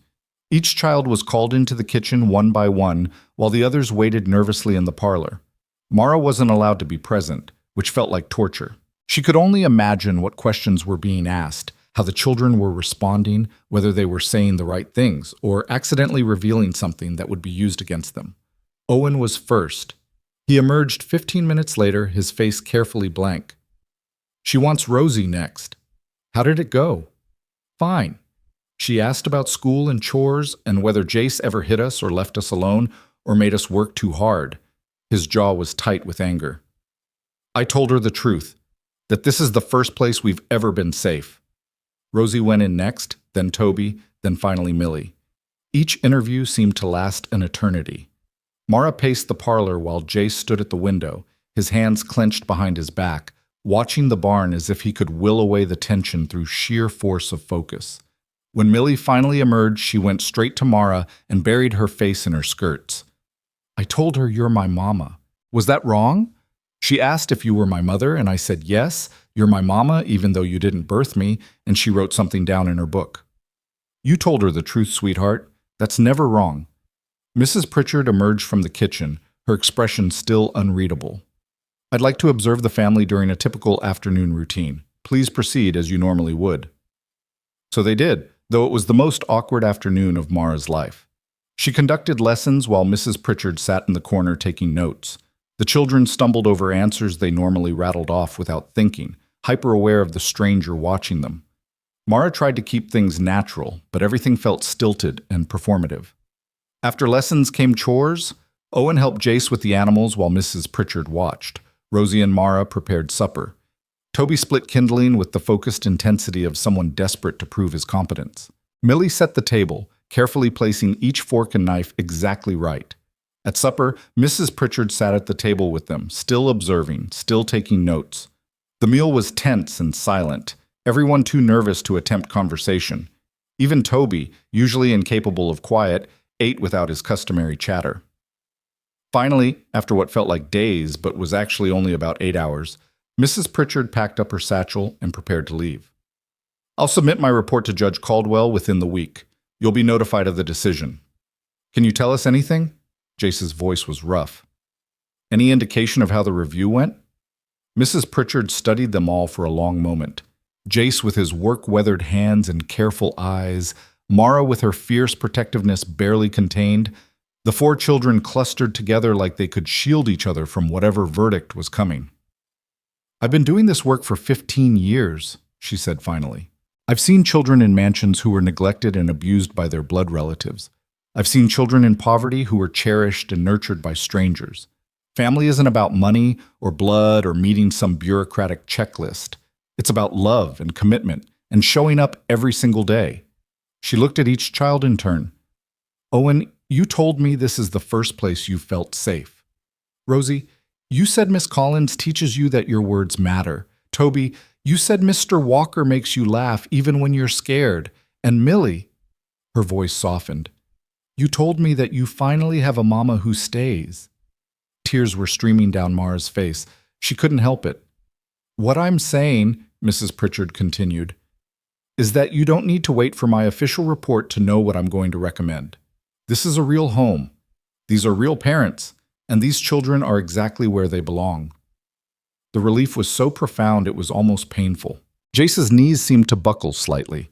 Mara pressed her hand to her mouth, trying to contain the sob building in her chest. The children simply stared, as if they couldn't quite believe what they were hearing. Thank you, Mara managed. Thank you so much. Don't thank me. You did the work. I'm just documenting the obvious. Mrs. Pritchard smiled, transforming her severe face into something almost warm. Continue as you have been. Love them. Teach them. Give them stability. That's all any child really needs. After she left, the house erupted in celebration. Toby danced around the kitchen whooping. Rosie cried happy tears. Millie clung to Mara like she'd never let go. Owen stood apart for a moment, then his face crumpled, and he walked straight into Jace's arms, finally letting himself believe they were safe. That night, after the children finally fell asleep, Mara and Jace sat on the porch watching stars emerge in the clear March sky. The air still carried winter's bite, but there was something underneath it now, something that promised warmth and growth and new beginnings. We did it, Mara said softly. We really did it. You did it, Your documentation, your teaching, your love for them, that's what convinced her. No, we did it, together. She leaned against his shoulder, feeling the solid warmth of him, the steadiness that had kept them all grounded through the chaos. Jace, I need to tell you something. What? When I came here last autumn, I thought I was just looking for a job, a way to be useful since I couldn't be a real mother, but I was wrong about so many things. She turned to look at him. I wasn't looking for a job. I was looking for a home, for a family, for you. His arm came around her, pulling her close. I was looking for you too. I just didn't know it until you were here. What do we do now? Now? He was quiet for a moment, and when he spoke again, his voice was soft with something that might have been hope. Now I think we make this official, not just the guardianship, but all of it, us. Mara's breath caught. What are you saying? I'm saying that I love you, and I want to spend the rest of my life with you, raising these children and whatever else life throws at us. I want you as my wife, Mara, not just my partner in guardianship, but my partner in everything. The tears came again, but these were different, joy instead of fear, certainty instead of doubt. Yes. Yes, of course, yes. He kissed her then, gentle and sweet, and Mara felt the last piece of her broken heart slide into place. She'd come west expecting nothing, hoping for little, carrying the weight of her perceived failure like stones in her pockets. But she'd found everything she'd never known to ask for, children who needed her, a man who loved her, a life built on choice rather than obligation. When? She asked when they finally pulled apart. Spring, when the world comes back to life. We'll have Reverend Hartford marry us right here at the ranch, with the children and the neighbors and everyone who's stood by us. I'd like that. I'd like that very much. They sat in comfortable silence for a while longer, planning their future in soft voices and gentle laughter. Inside the house, their children slept peacefully, finally secure in the knowledge that they were wanted and valued and home. But Wyoming was a land of extremes, and spring came with its own dangers. The thaw brought rushing meltwater, floods that could sweep away unwary travelers. The warming temperatures coaxed animals from hibernation, hungry and territorial. And sometimes the greatest dangers came not from nature, but from human desperation. 3 days after Mrs. Pritchard's visit, Jace and Owen left for town to stock up on supplies for spring planting. They were expected back by evening, a simple trip made routine by the newly rebuilt bridge. When darkness fell without any sign of them, Mara tried not to worry. Delays happened. A wagon wheel could break, a horse could throw a shoe. Any number of minor problems could slow their return. But by midnight, worry had transformed into fear that sat like ice in her chest. They're fine, Rosie said, though her voice trembled. They're probably just waiting out weather or something. There's no weather. Mara stared out the window at clear skies and a bright moon. It's a perfect night. They should be home. Maybe they stayed in town. Without sending word, without knowing we'd worry? Mara shook her head. Something's wrong. I can feel it. She spent the night keeping watch, dozing fitfully in a chair by the window while the other children slept upstairs. Every sound made her jolt awake, hoping for hoofbeats or wagon wheels. But the only sounds were ordinary night noises, wind in the pines, cattle shifting in the near pasture, the house settling around her. Dawn brought no relief, only sharper fear.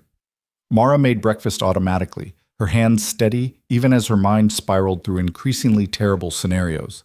Jace injured somewhere on the road, Owen hurt and unable to help, both of them. No, she wouldn't think it, couldn't think it. Miss Mara, what are we going to do? Toby's voice was small. We're going to find them. Mara's voice was steady with a certainty she didn't feel. Rosie, you're in charge of the house and the children. I'm taking the wagon to town. If they're on the road somewhere hurt, I'll find them. If they made it to town, I'll bring them home. You can't go alone. Rosie's face was pale. It's dangerous. I'm not letting them spend another hour lost or hurt or... Mara's voice cracked. I'm not leaving them out there alone. She loaded the wagon with medical supplies, blankets, food, and water.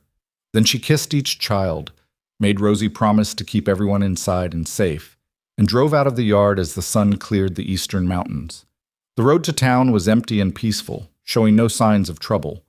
Mara drove faster than was probably wise, scanning the ditches and tree lines for any sign of the missing wagon. Her mind kept conjuring images she tried to suppress. Jace lying injured by the roadside, Owen unconscious and bleeding, both of them calling for help that didn't come. She was halfway to town when she saw it. The Walker wagon pulled off the road into a small clearing, the horses still hitched and grazing peacefully. No sign of Jace or Owen. Mara pulled up beside it, her heart hammering. "Jace! Owen!" No answer. She jumped down and ran to the wagon, finding it fully loaded with supplies, undisturbed. Not robbery, then. But where were they? Then she saw the tracks leading into the trees. Boot prints, 2 sets, one adult, one child-sized. And beside them, drag marks in the soft earth, signs of a struggle. Fear transformed into cold, focused rage. Someone had taken them, taken her family. Mara followed the tracks into the woods, moving as quickly as caution allowed. The trail led uphill, winding between trees and over rocks, clearly heading somewhere specific. After about a quarter mile, she heard voices, male voices, low and argumentative. She crept closer, using trees for cover until she could see a small clearing. A rough cabin sat at its center, probably an old trapper's shelter. Outside, tied to a tree, sat Jace and Owen. Both were conscious and appeared unharmed, though Jace had blood on his temple from what looked like a blow to the head. 2 men stood near them, arguing in low voices. One was young and nervous, constantly glancing around. The other was older, harder, with the look of someone who'd made bad decisions so long they'd become habit. "I'm telling you, we should let them go," the young one was saying. "This is kidnapping. They'll hang us. They'll hang us anyway if we don't get that money." The older man kicked at the dirt. "Walker's got a spread, got cattle, got those kids the whole territory's been talking about. He can pay what we're asking. And if he can't, then we got problems. But we're already in too deep to back out now." Mara's mind raced. Ransom. They'd taken Jason Owen for ransom money, probably heard about the ranch and thought there was wealth there. They had no idea that the ranch operated on narrow margins, that most of the money went to feeding and clothing 4 growing children, that there was no fortune to pay them with. She needed help. The marshal in town, neighbors, someone with authority and weapons. But that would take hours, and these men seemed nervous enough to do something desperate if they waited too long for their money. Or she could handle this herself. Mara retreated quietly back to the wagon. She'd seen Jace's rifle secured beneath the seat, loaded and ready. She'd never shot a gun in her life, but she'd watched him teach Owen. Point, aim, breathe, squeeze. She could do this. She had to do this. She crept back through the woods, circling around to approach from a different angle, moving with all the stealth she could muster. The men were still arguing, their attention on their prisoners rather than their surroundings. A mistake, a fatal one, if she had anything to say about it. Mara stepped into the clearing with the rifle raised and her voice steady as stone. "Let them go, now!" Both men spun toward her. The younger one's hands went up immediately. The older one reached for his gun. "I wouldn't." Mara's voice was ice. "I'm a very good shot, and right now I'm angry enough to prove it. Touch that gun and I'll put a bullet through your hand before you clear leather." She had no idea if she could actually hit what she aimed at, but her voice carried absolute conviction, and that was enough. The older man's hand slowly moved away from his weapon. "Who the hell are you?" "I'm the mother of that boy you kidnapped. I'm the partner of that man you assaulted. And I'm the person who's going to see you both hang if you don't untie them right now and walk away." "Lady, you don't understand." "I understand perfectly. You're desperate and stupid, and you thought you could make easy money by threatening my family. You were wrong." She took a step forward, the rifle never wavering. "Untie them. Do it now." The younger man moved first, fumbling with the ropes around Owen's wrists. Jace spoke for the first time, his voice rough but steady. "Mara, be careful. The older one, his name's Pike. He's got a history of violence." "Then he should know I'm not bluffing." Mara's eyes never left Pike's face. "I will shoot you if you give me cause, and I will not lose sleep over it." Pike studied her, and whatever he saw in her face made him step back with his hands raised. All right. We're backing down. Just don't shoot." "Smart man." She waited while they untied both Jace and Owen, waited while her family crossed to stand behind her, waited while the two men backed away into the trees. Only when they disappeared did she lower the rifle, and only then did her hands start shaking. Jace pulled her into his arms, rifle and all. "You came for us." "Of course I came for you. Did you think I'd just wait at home?" "I was hoping you would. It's safer." "Nothing's safe." She pulled back to look at him, then Owen, checking for injuries. "Are you hurt? Either of you?" "I'm fine," Owen said. "They surprised us on the road. Hit Jace before we knew what was happening." "I've had worse." Jace touched the drying blood on his temple. "But Mara, you've never shot a gun in your life. What if they'd called your bluff?" "Then I would have figured it out very quickly." She managed a shaky laugh. "Come on, let's get home. The children are terrified."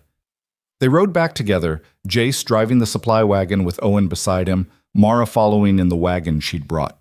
Her hands were still shaking by the time they reached the ranch, adrenaline finally giving way to the reality of what could have happened. The children poured out of the house at their arrival, Rosie and Toby and Millie throwing themselves at Jace and Owen with relieved sobs.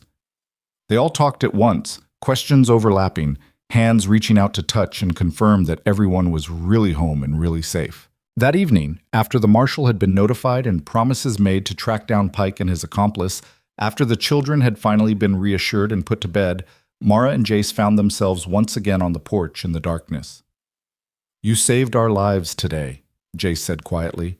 "You've saved mine more times than I can count." Mara leaned against him. "That's what family does. We save each other."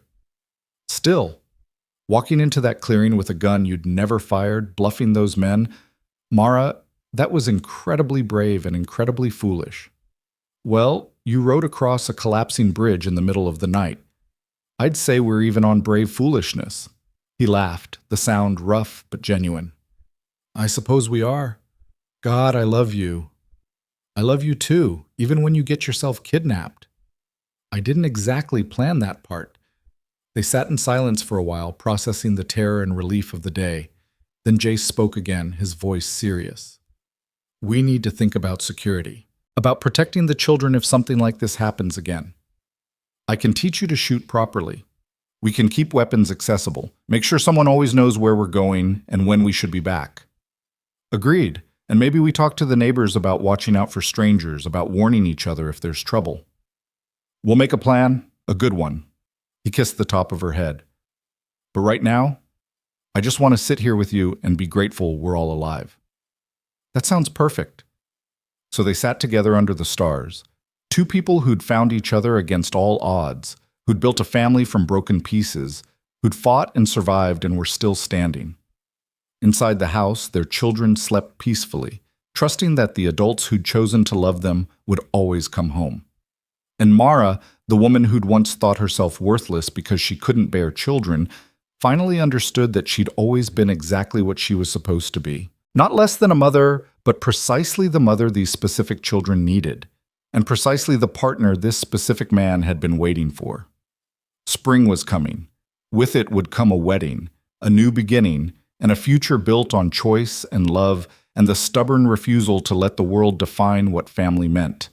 But tonight, it was enough to simply be together, safe and whole and home. The morning of the wedding dawned clear and warm, the kind of perfect spring day that felt like a gift from a benevolent universe. The valley had transformed over the past weeks, snow giving way to green grass dotted with wildflowers, trees budding with new leaves, the air filled with birdsong and the promise of renewal. It felt appropriate, Mara thought, that she was beginning this new chapter of her life when the world itself was being reborn. She stood in her small room off the kitchen, looking at herself in the mirror with a mixture of wonder and disbelief. The dress was simple, cream-colored cotton she'd sewn herself with help from Margaret Brennan and several other neighbor women who'd insisted on contributing to the preparations. But it fit her perfectly, and when Rosie had woven wildflowers into her hair that morning, Mara had barely recognized the woman looking back at her. She looked happy. Genuinely, deeply happy. "You look beautiful, Miss Mara." Millie stood in the doorway, her own small dress freshly pressed, flowers matching Mara's woven into her pale hair. "Like a princess in the stories." "Thank you, sweetheart." You look beautiful too. Mara held out her hand and Millie came to take it. The gesture so natural now, it was hard to remember when this child had been too frightened to accept affection. Are you scared? Millie asked. A little. Are you? A little. Millie looked up at her with those serious eyes. What if getting married changes things? What if you and Jace are different after? It was a reasonable fear for a child who'd learned that adults were unpredictable, that safety was temporary. Mara knelt so they were eye to eye. Millie, listen to me. The only thing that's going to change is that I'll have a different last name. I'll be Mara Walker instead of Mara Collins. But I'll still be your mama. I'll still teach you and read to you and hold you when you're scared. And Jace will still be your father. The marriage doesn't change any of that. It just makes official what's already true. That we're a real family? That we're a real family. Mara kissed her forehead. Nothing can change that. Not a wedding, not a piece of paper, not anything. Millie smiled, the fear leaving her face. Good. Because I like us the way we are. So do I, sweetheart. So do I. Outside, the ranch had been transformed.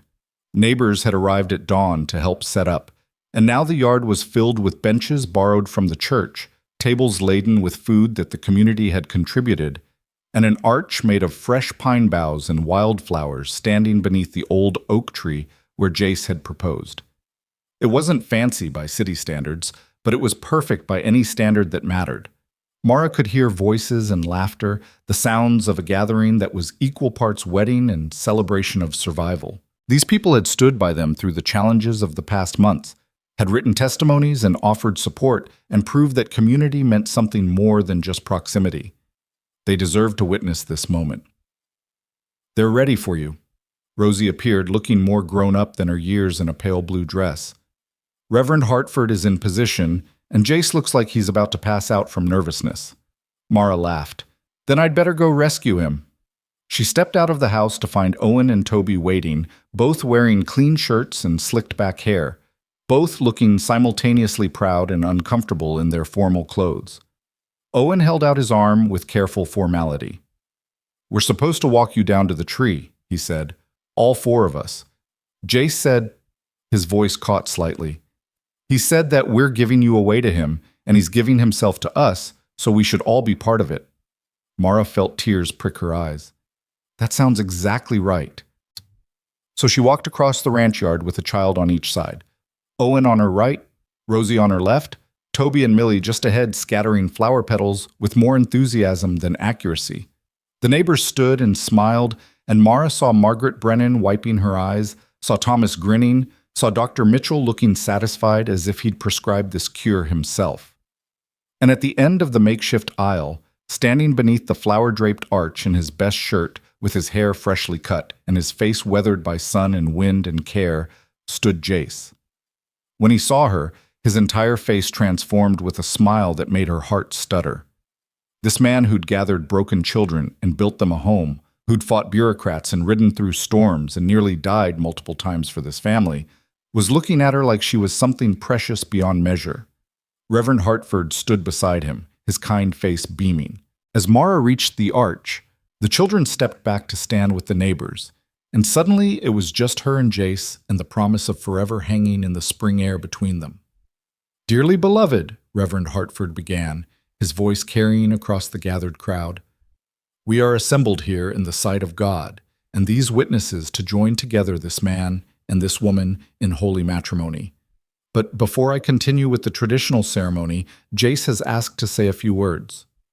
Jace took both of Mara's hands in his, and when he spoke, his voice was rough with emotion. I'm not good with fancy words, never have been, but I need to say this where everyone can hear it. Mara, when you arrived here last autumn, I thought I was just hiring a teacher. I thought I needed someone to educate the children, to give them skills I couldn't. But you gave us so much more than that. You gave us a home in the truest sense. You took 4 scared, damaged children and showed them that they deserved to be loved. You took a man who'd built walls around his heart and taught him how to tear them down. You saved our lives in ways that have nothing to do with that day in the woods with the rifle. Laughter rippled through the crowd at that reference. Mara squeezed his hands, her own eyes bright with tears. I'm saying that I love you, Jace continued, not just for what you do, but for who you are. You're fierce and kind and stubborn and brave, and I can't imagine facing another day without you beside me. So I'm promising you, in front of God and all these people, that I will love you and honor you and stand by you for the rest of my life, in good times and bad, in sickness and health, in storms and sunshine. You're mine and I'm yours, and that's how it's going to stay. Mara took a shaky breath. Reverend Hartford, do I get to respond to that? Please do, the Reverend said with a smile.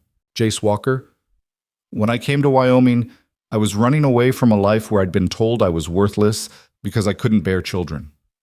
I believed it. I carried that shame like a weight around my neck. But you showed me I was wrong. You showed me that motherhood isn't about biology. It's about choice and commitment and showing up every single day.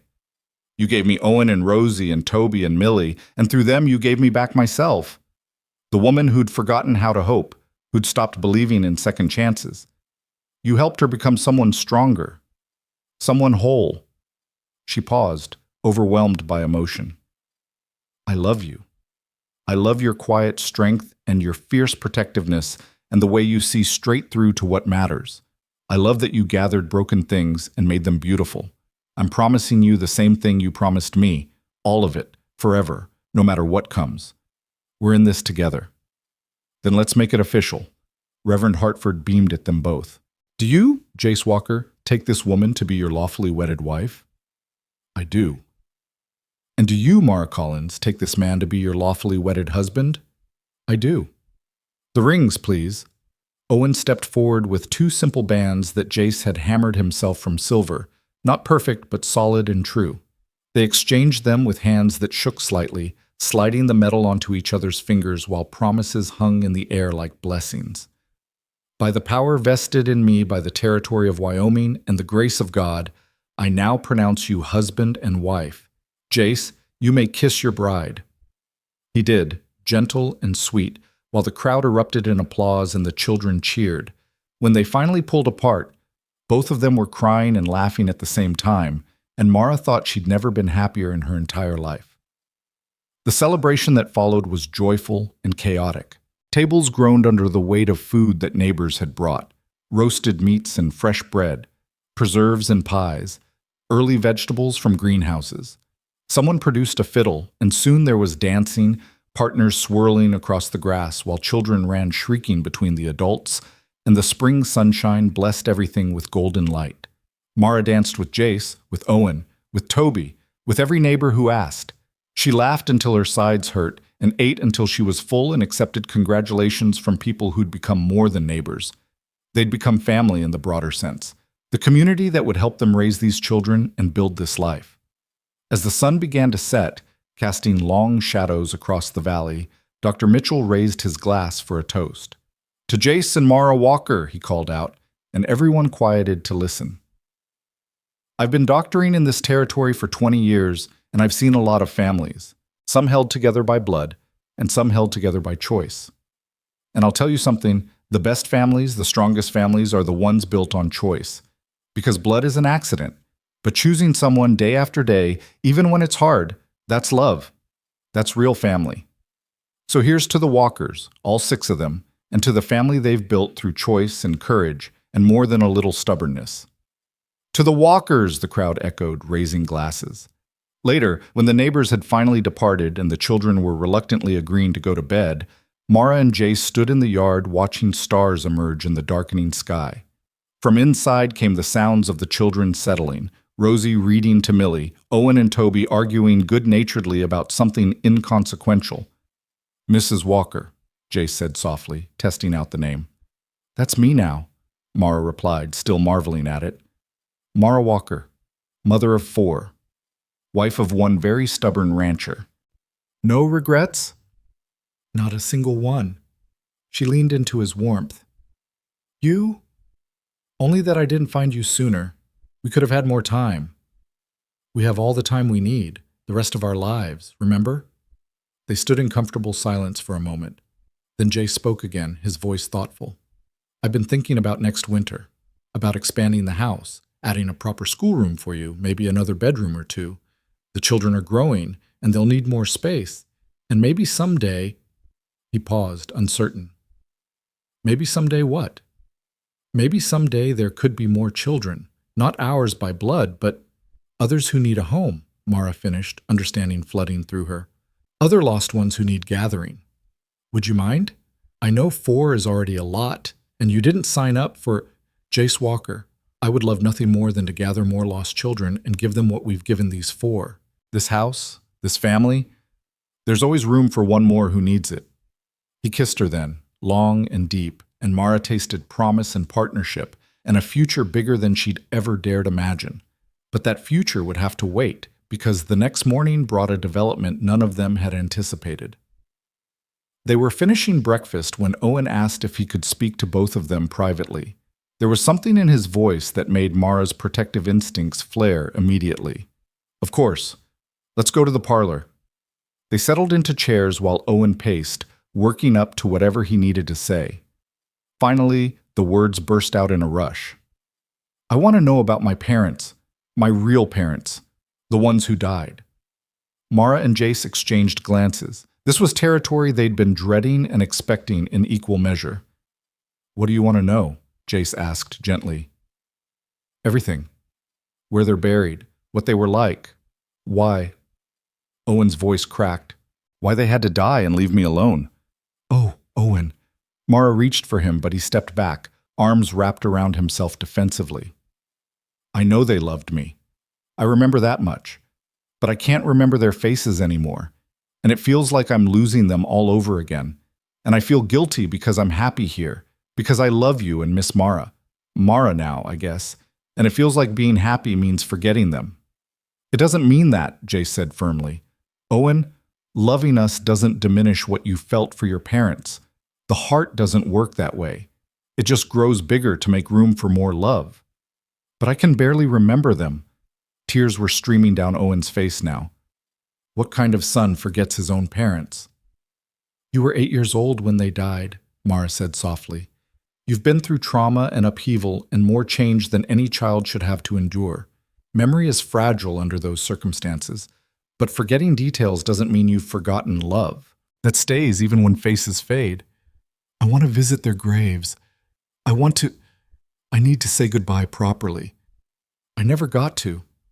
They just got sick and died, and then I was alone, and nobody let me say goodbye. Jace stood and crossed to the boy, pulling him into a tight embrace despite Owen's initial resistance. Then we'll go. All of us. We'll visit your parents' graves, and you can say whatever you need to say. And Owen, your parents would be so proud of you, of the young man you're becoming, of your strength and your art and your fierce love for your siblings. They'd be grateful that you found a safe place to land. How do you know? Because I'm a father now, and if something happened to me, if I died and left the children, the only thing I'd want is for someone good to take care of them, someone who'd love them and protect them and give them a future. Your parents loved you. They'd want exactly what you have now. Owen finally let himself collapse into the embrace, sobbing against Jace's shoulder while years of grief and guilt poured out. Mara joined them, wrapping her arms around both, and they stood that way until Owen had cried himself empty. Can we really go? Owen asked finally, his voice hoarse. To the cemetery? We can. We'll make a trip of it. Maybe this summer, when the weather's settled and the ranch can spare us for a few days. Would that work? Owen nodded, something like peace settling over his tear-stained face. Thank you. For understanding, for not being mad that I want to remember them. Owen, we could never be mad about that. Mara cupped his face in her hands. Your first family will always be part of you. We're your second family, and that's beautiful too. Both things can be true at the same time. Over the following weeks, they made plans for the trip. Rosie admitted she'd like to visit the place where her mother was buried, though she had no desire to find her father. Toby had no graves to visit. His biological parents had simply abandoned him, leaving no forwarding information, but he wanted to come along anyway, to support his siblings. Millie was too young to remember her mother, but she wanted to bring flowers to leave at the grave. They made the journey in early June, traveling slowly to accommodate the children's shorter attention spans and the need for frequent stops. The cemetery where Owen's parents were buried was in a small town 2 days' ride from the ranch, and when they finally arrived, Owen stood at the gate for a long moment before entering. "Do you want to go alone?" Mara asked. "No, I want you all with me. You're my family too." So they walked together through the neat rows of stones until Owen found what he was looking for. Two simple markers side by side, with names and dates carved deep. Owen knelt between them, touching each stone with trembling fingers. "Mama, Papa, I'm sorry it took me so long to come back. I'm sorry I started forgetting what you looked like." His voice was thick with tears. "But I want you to know I'm okay now. Better than okay.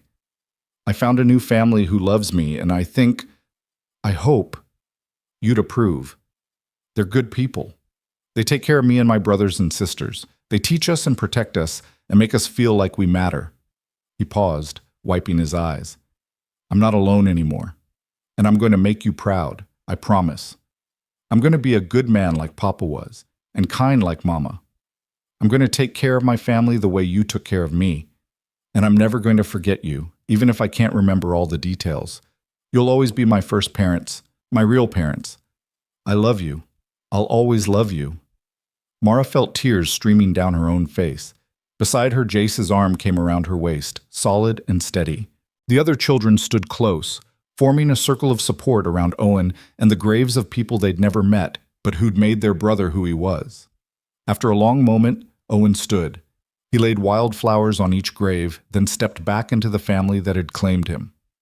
"I'm ready to go home now." They made one more stop on the return journey at the small church cemetery where Rosie's mother lay. The grave was poorly maintained, the stone weathered and tilted. Rosie stood looking at it with an expression Mara couldn't quite read. "I don't remember much about her," Rosie said quietly. "Just that she tried to protect me from him, from my father. She'd put herself between us when he got angry, and then one day she wasn't there anymore and there was nobody to protect me." "I'm sorry," Mara said.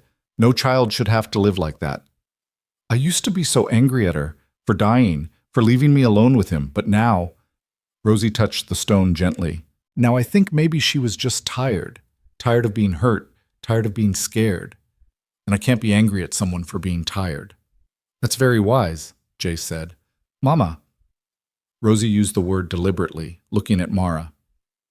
"If something happened to you, I wouldn't be angry. I'd just miss you. Because I know you love me. That's the difference." Mara pulled her close. "Nothing's going to happen to me. I plan to be around for a very long time, watching you grow up and become the remarkable woman I know you're going to be. Promise?" "I promise to do everything in my power to keep that promise." It was the most honest answer she could give, and Rosie seemed to accept it. They returned to the ranch as a family transformed. The children had faced their pasts and found that they could honor what came before while still embracing what came after. Owen seemed lighter somehow, as if laying his grief at his parents' grave had lifted a weight he'd been carrying for years. Rosie walked taller, more confident in her place in the family. Summer settled over the valley in waves of heat and growth. The children helped with the ranch work, learning skills that would serve them their whole lives. Owen discovered he had a gift for working with horses, his patient nature and steady hands making him a natural trainer. Rosie kept the household running with quiet efficiency, managing supplies and schedules like someone twice her age. Toby threw himself into every task with boundless energy, and Millie, little Millie who'd been found crying in the snow, grew strong and confident under their collective care. Mara continued teaching, but now the lessons expanded beyond academics. She taught the children about the world beyond the valley, about possibilities and choices and the power of education to open doors. She taught them that their pasts didn't define their futures, that they could be anything they chose to become. In the evenings, they gathered as a family, 6 people who'd found each other against all odds. Sometimes they played cards or read aloud or simply talked about their days. Sometimes they sat in comfortable silence, each person engaged in their own activity, but drawing strength from proximity to the others. One evening in late summer, as they sat on the porch watching the sun set over the valley, Toby asked the question that had been forming in all their minds. "Are we going to do this forever, just the 6 of us?" "What do you mean?" Jace asked. "Well, there are other kids out there who need families, kids like we were. Are we going to help them too? Mara and Jace exchanged glances. They'd talked about this privately, but hadn't yet discussed it with the children. Would you want to? Mara asked carefully. Would you be comfortable sharing your home with more children? As long as we're still family, Owen said. As long as nothing changes between us. Nothing would change, Jace assured him. You four are my children, always and forever. But yes, if we found another child who needed help, we'd like to offer it. If you're all comfortable with that. I think we should, Rosie said. We know what it's like to have nowhere to go. If we can give someone else what you gave us, a home, safety, love, then we should. I agree, Millie said, her small voice carrying conviction. Everyone deserves a family. Then that's what we'll do, Mara said. When the time is right, when we find a child who needs us, we'll open our home again. That moment came sooner than expected. In September, Reverend Hartford sent word of a situation. A young girl of 7 whose mother had died in childbirth, along with the baby, whose father had walked away rather than face raising her alone. She was staying with the Reverend temporarily, but he had no long-term solution. Her name is Clara, the Reverend's letter said. She's quiet and fearful. Reminds me a bit of how Millie was when you first took her in. I think she could use a family like yours. They talked about it that night, all 6 of them together, making the decision as a family. We're not replacing any of you, Mara emphasized. You 4 are and always will be my first children, but there's room in this family for one more who needs it. Let's meet her first, Owen suggested. See if she fits. So they traveled to town the next day, all of them together, to meet the girl who might become their sister. Claire was small for 7, with dark hair and enormous brown eyes that held too much wariness for someone so young. She sat in the Reverend's office clutching a worn doll, watching them with the careful assessment of a child who'd learned that adults were unpredictable. Clara, these are the Walkers, Reverend Hartford said gently. They're a family who might have room for one more. Would you like to meet them? Clara looked at each of them in turn, Jace with his weathered kindness, Mara with her gentle strength, the 4 children who ranged from Owen's nearly 12 to Millie's 6. Are you all really a family? Her voice was barely a whisper. We are, Mara said. These are my children, Owen, Rosie, Toby, and Millie. And this is my husband, Jace. We live on a ranch about an hour from here, and we have room for another child if you'd like to come home with us. Why would you want me? My papa didn't want me. The blunt honesty in that statement broke Mara's heart. Your papa made a terrible mistake. Because you're absolutely worth wanting. You're worth caring for and protecting and loving. And if you'll let us, we'd like to show you that. Clara looked at the other children. Are you really all siblings? You don't look alike. We're not siblings by blood, Owen said. We're siblings by choice. And it's better this way because we chose each other. If I came with you, would I have to share a room? The question was cautious, testing boundaries. You'd share with Rosie and Millie, Mara said. At least until Jace finishes building the addition to the house. Then you'll have your own space if you want it. But we're a family that stays close. We eat together, play together, help each other. Is that something you'd be comfortable with? Clara thought about this for a long moment. Then, so quietly, they almost missed it. I don't want to be alone anymore. Then you won't be, Jace said firmly. If you come home with us, you'll never be alone again. They brought Clara home that day, this small girl with her worn doll and her wounded trust. The adjustment wasn't instant. She flinched at sudden movements, hoarded food in her pockets, woke screaming from nightmares. But slowly, day by day, she began to believe in the safety they offered. She learned that meals came regularly, that adults could be trusted, that home meant more than just a place to sleep. Millie appointed herself Clara's special guardian, teaching her the routines of the household, showing her where everything was kept, reading to her before bed. The 2 of them became inseparable, twin souls who'd both known abandonment and now reveled in belonging. As autumn painted the valley in shades of gold and red, the Walker family settled into their new configuration. 7 people now instead of 6, but the bonds between them only grew stronger with the addition. They were proof that family could be chosen, that love could be learned, that broken things could be mended into something more beautiful than they'd ever been whole. One evening in October, exactly a year after Mara had first arrived at the ranch, she stood in the kitchen preparing supper while chaos swirled around her. Owen was helping Jace with repairs on the barn door. Rosie was teaching Clara how to braid hair while Millie supervised. Toby was attempting to teach the ranch dog a new trick with limited success, but maximum enthusiasm. This was her life now. This noise and chaos and love. This family she'd built from choice rather than blood. These children who called her mama and meant it with their whole hearts. Jace came in from outside, bringing cold air and the smell of pine. He wrapped his arms around her from behind, pressing a kiss to her neck. "You look happy." "I am happy, deliriously, impossibly happy." "No regrets about the woman you used to be, the life you left behind?" Mara thought about Boston, about the townhouse and the society dinners, and the husband who'd looked at her like a failed investment. It felt like a different lifetime, like it had happened to a different person entirely. "That woman had to exist so this one could be born," she said finally. "I had to be broken so I could learn how to build something better from the pieces.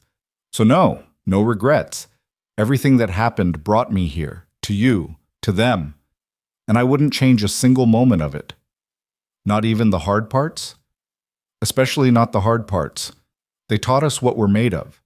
They proved that love is stronger than law, that choice is stronger than blood, that family is what we make it." That night, after the children were finally asleep, Clara in a bed between Rosie and Millie, the boys in their room, the house settling into contented quiet, Mara stood at the window of the bedroom she now shared with Jace and looked out over the ranch. The valley spread before her in darkness, dotted with stars reflected in the river, peaceful and beautiful, and home in every sense that mattered. Behind her, Jace stirred. "Come to bed." "In a minute, She paused, searching for words. "I'm just marveling at how a life can change so completely. A year ago, I was a divorced woman convinced I had nothing to offer the world. Now, I'm a mother of 5, a wife, a teacher, a woman who faced down kidnappers with a rifle she didn't know how to shoot. How does that happen?" "You happened," Jace said simply. "You chose to take a chance on a rancher and his ragtag group of orphans. You chose to fight when everyone said you shouldn't. You chose to love when it would have been easier to stay closed off. That's how it happened." "We chose," she corrected, "both of us. We chose each other, chose the children, chose to build this impossible family. And we'll keep choosing it, every day for the rest of our lives." Mara finally left the window and climbed into bed beside her husband, settling into the warmth of him, the solid reality of a future she'd never dared imagine. Outside, the Wyoming wind whispered through the pines, carrying promises of winter to come and spring beyond it, of challenges and triumphs, and all the ordinary, extraordinary moments that made up a life. She thought of the children sleeping safely in their rooms, of Owen's drawings and Rosie's poetry, and Toby's boundless energy, and Millie's growing confidence, and Clara's tentative trust. She thought of the family they'd built from broken pieces, of the home they'd created through stubborn love and fierce determination. And she thought of the woman she'd been, barren, broken, convinced of her own worthlessness, and the woman she'd become. A mother in every way that mattered, whole not despite her inability to bear children, but because of how it had shaped her capacity to love other people's cast-off kids. The greatest blessing, she'd learned, wasn't always the one you prayed for. Sometimes it was the one you didn't know existed until it found you in a dusty ranch yard in the middle of Wyoming, disguised as 4 scared children and a quiet rancher who saw worth where others saw only broken things. Mara Collins Walker fell asleep that night, surrounded by love she'd chosen, and love that had chosen her, in a house full of children who would grow up knowing that family wasn't about blood or biology or meeting someone else's definition of normal. It was about showing up and staying put and fighting like hell for the people you loved, even when, especially when, the world said you had no right to call them yours.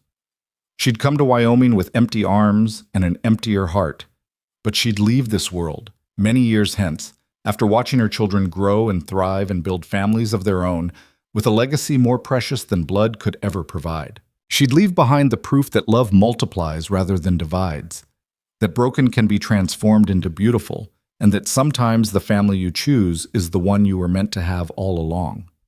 The woman who couldn't have children had become the mother of many. And in the end, that was blessing enough for anyone.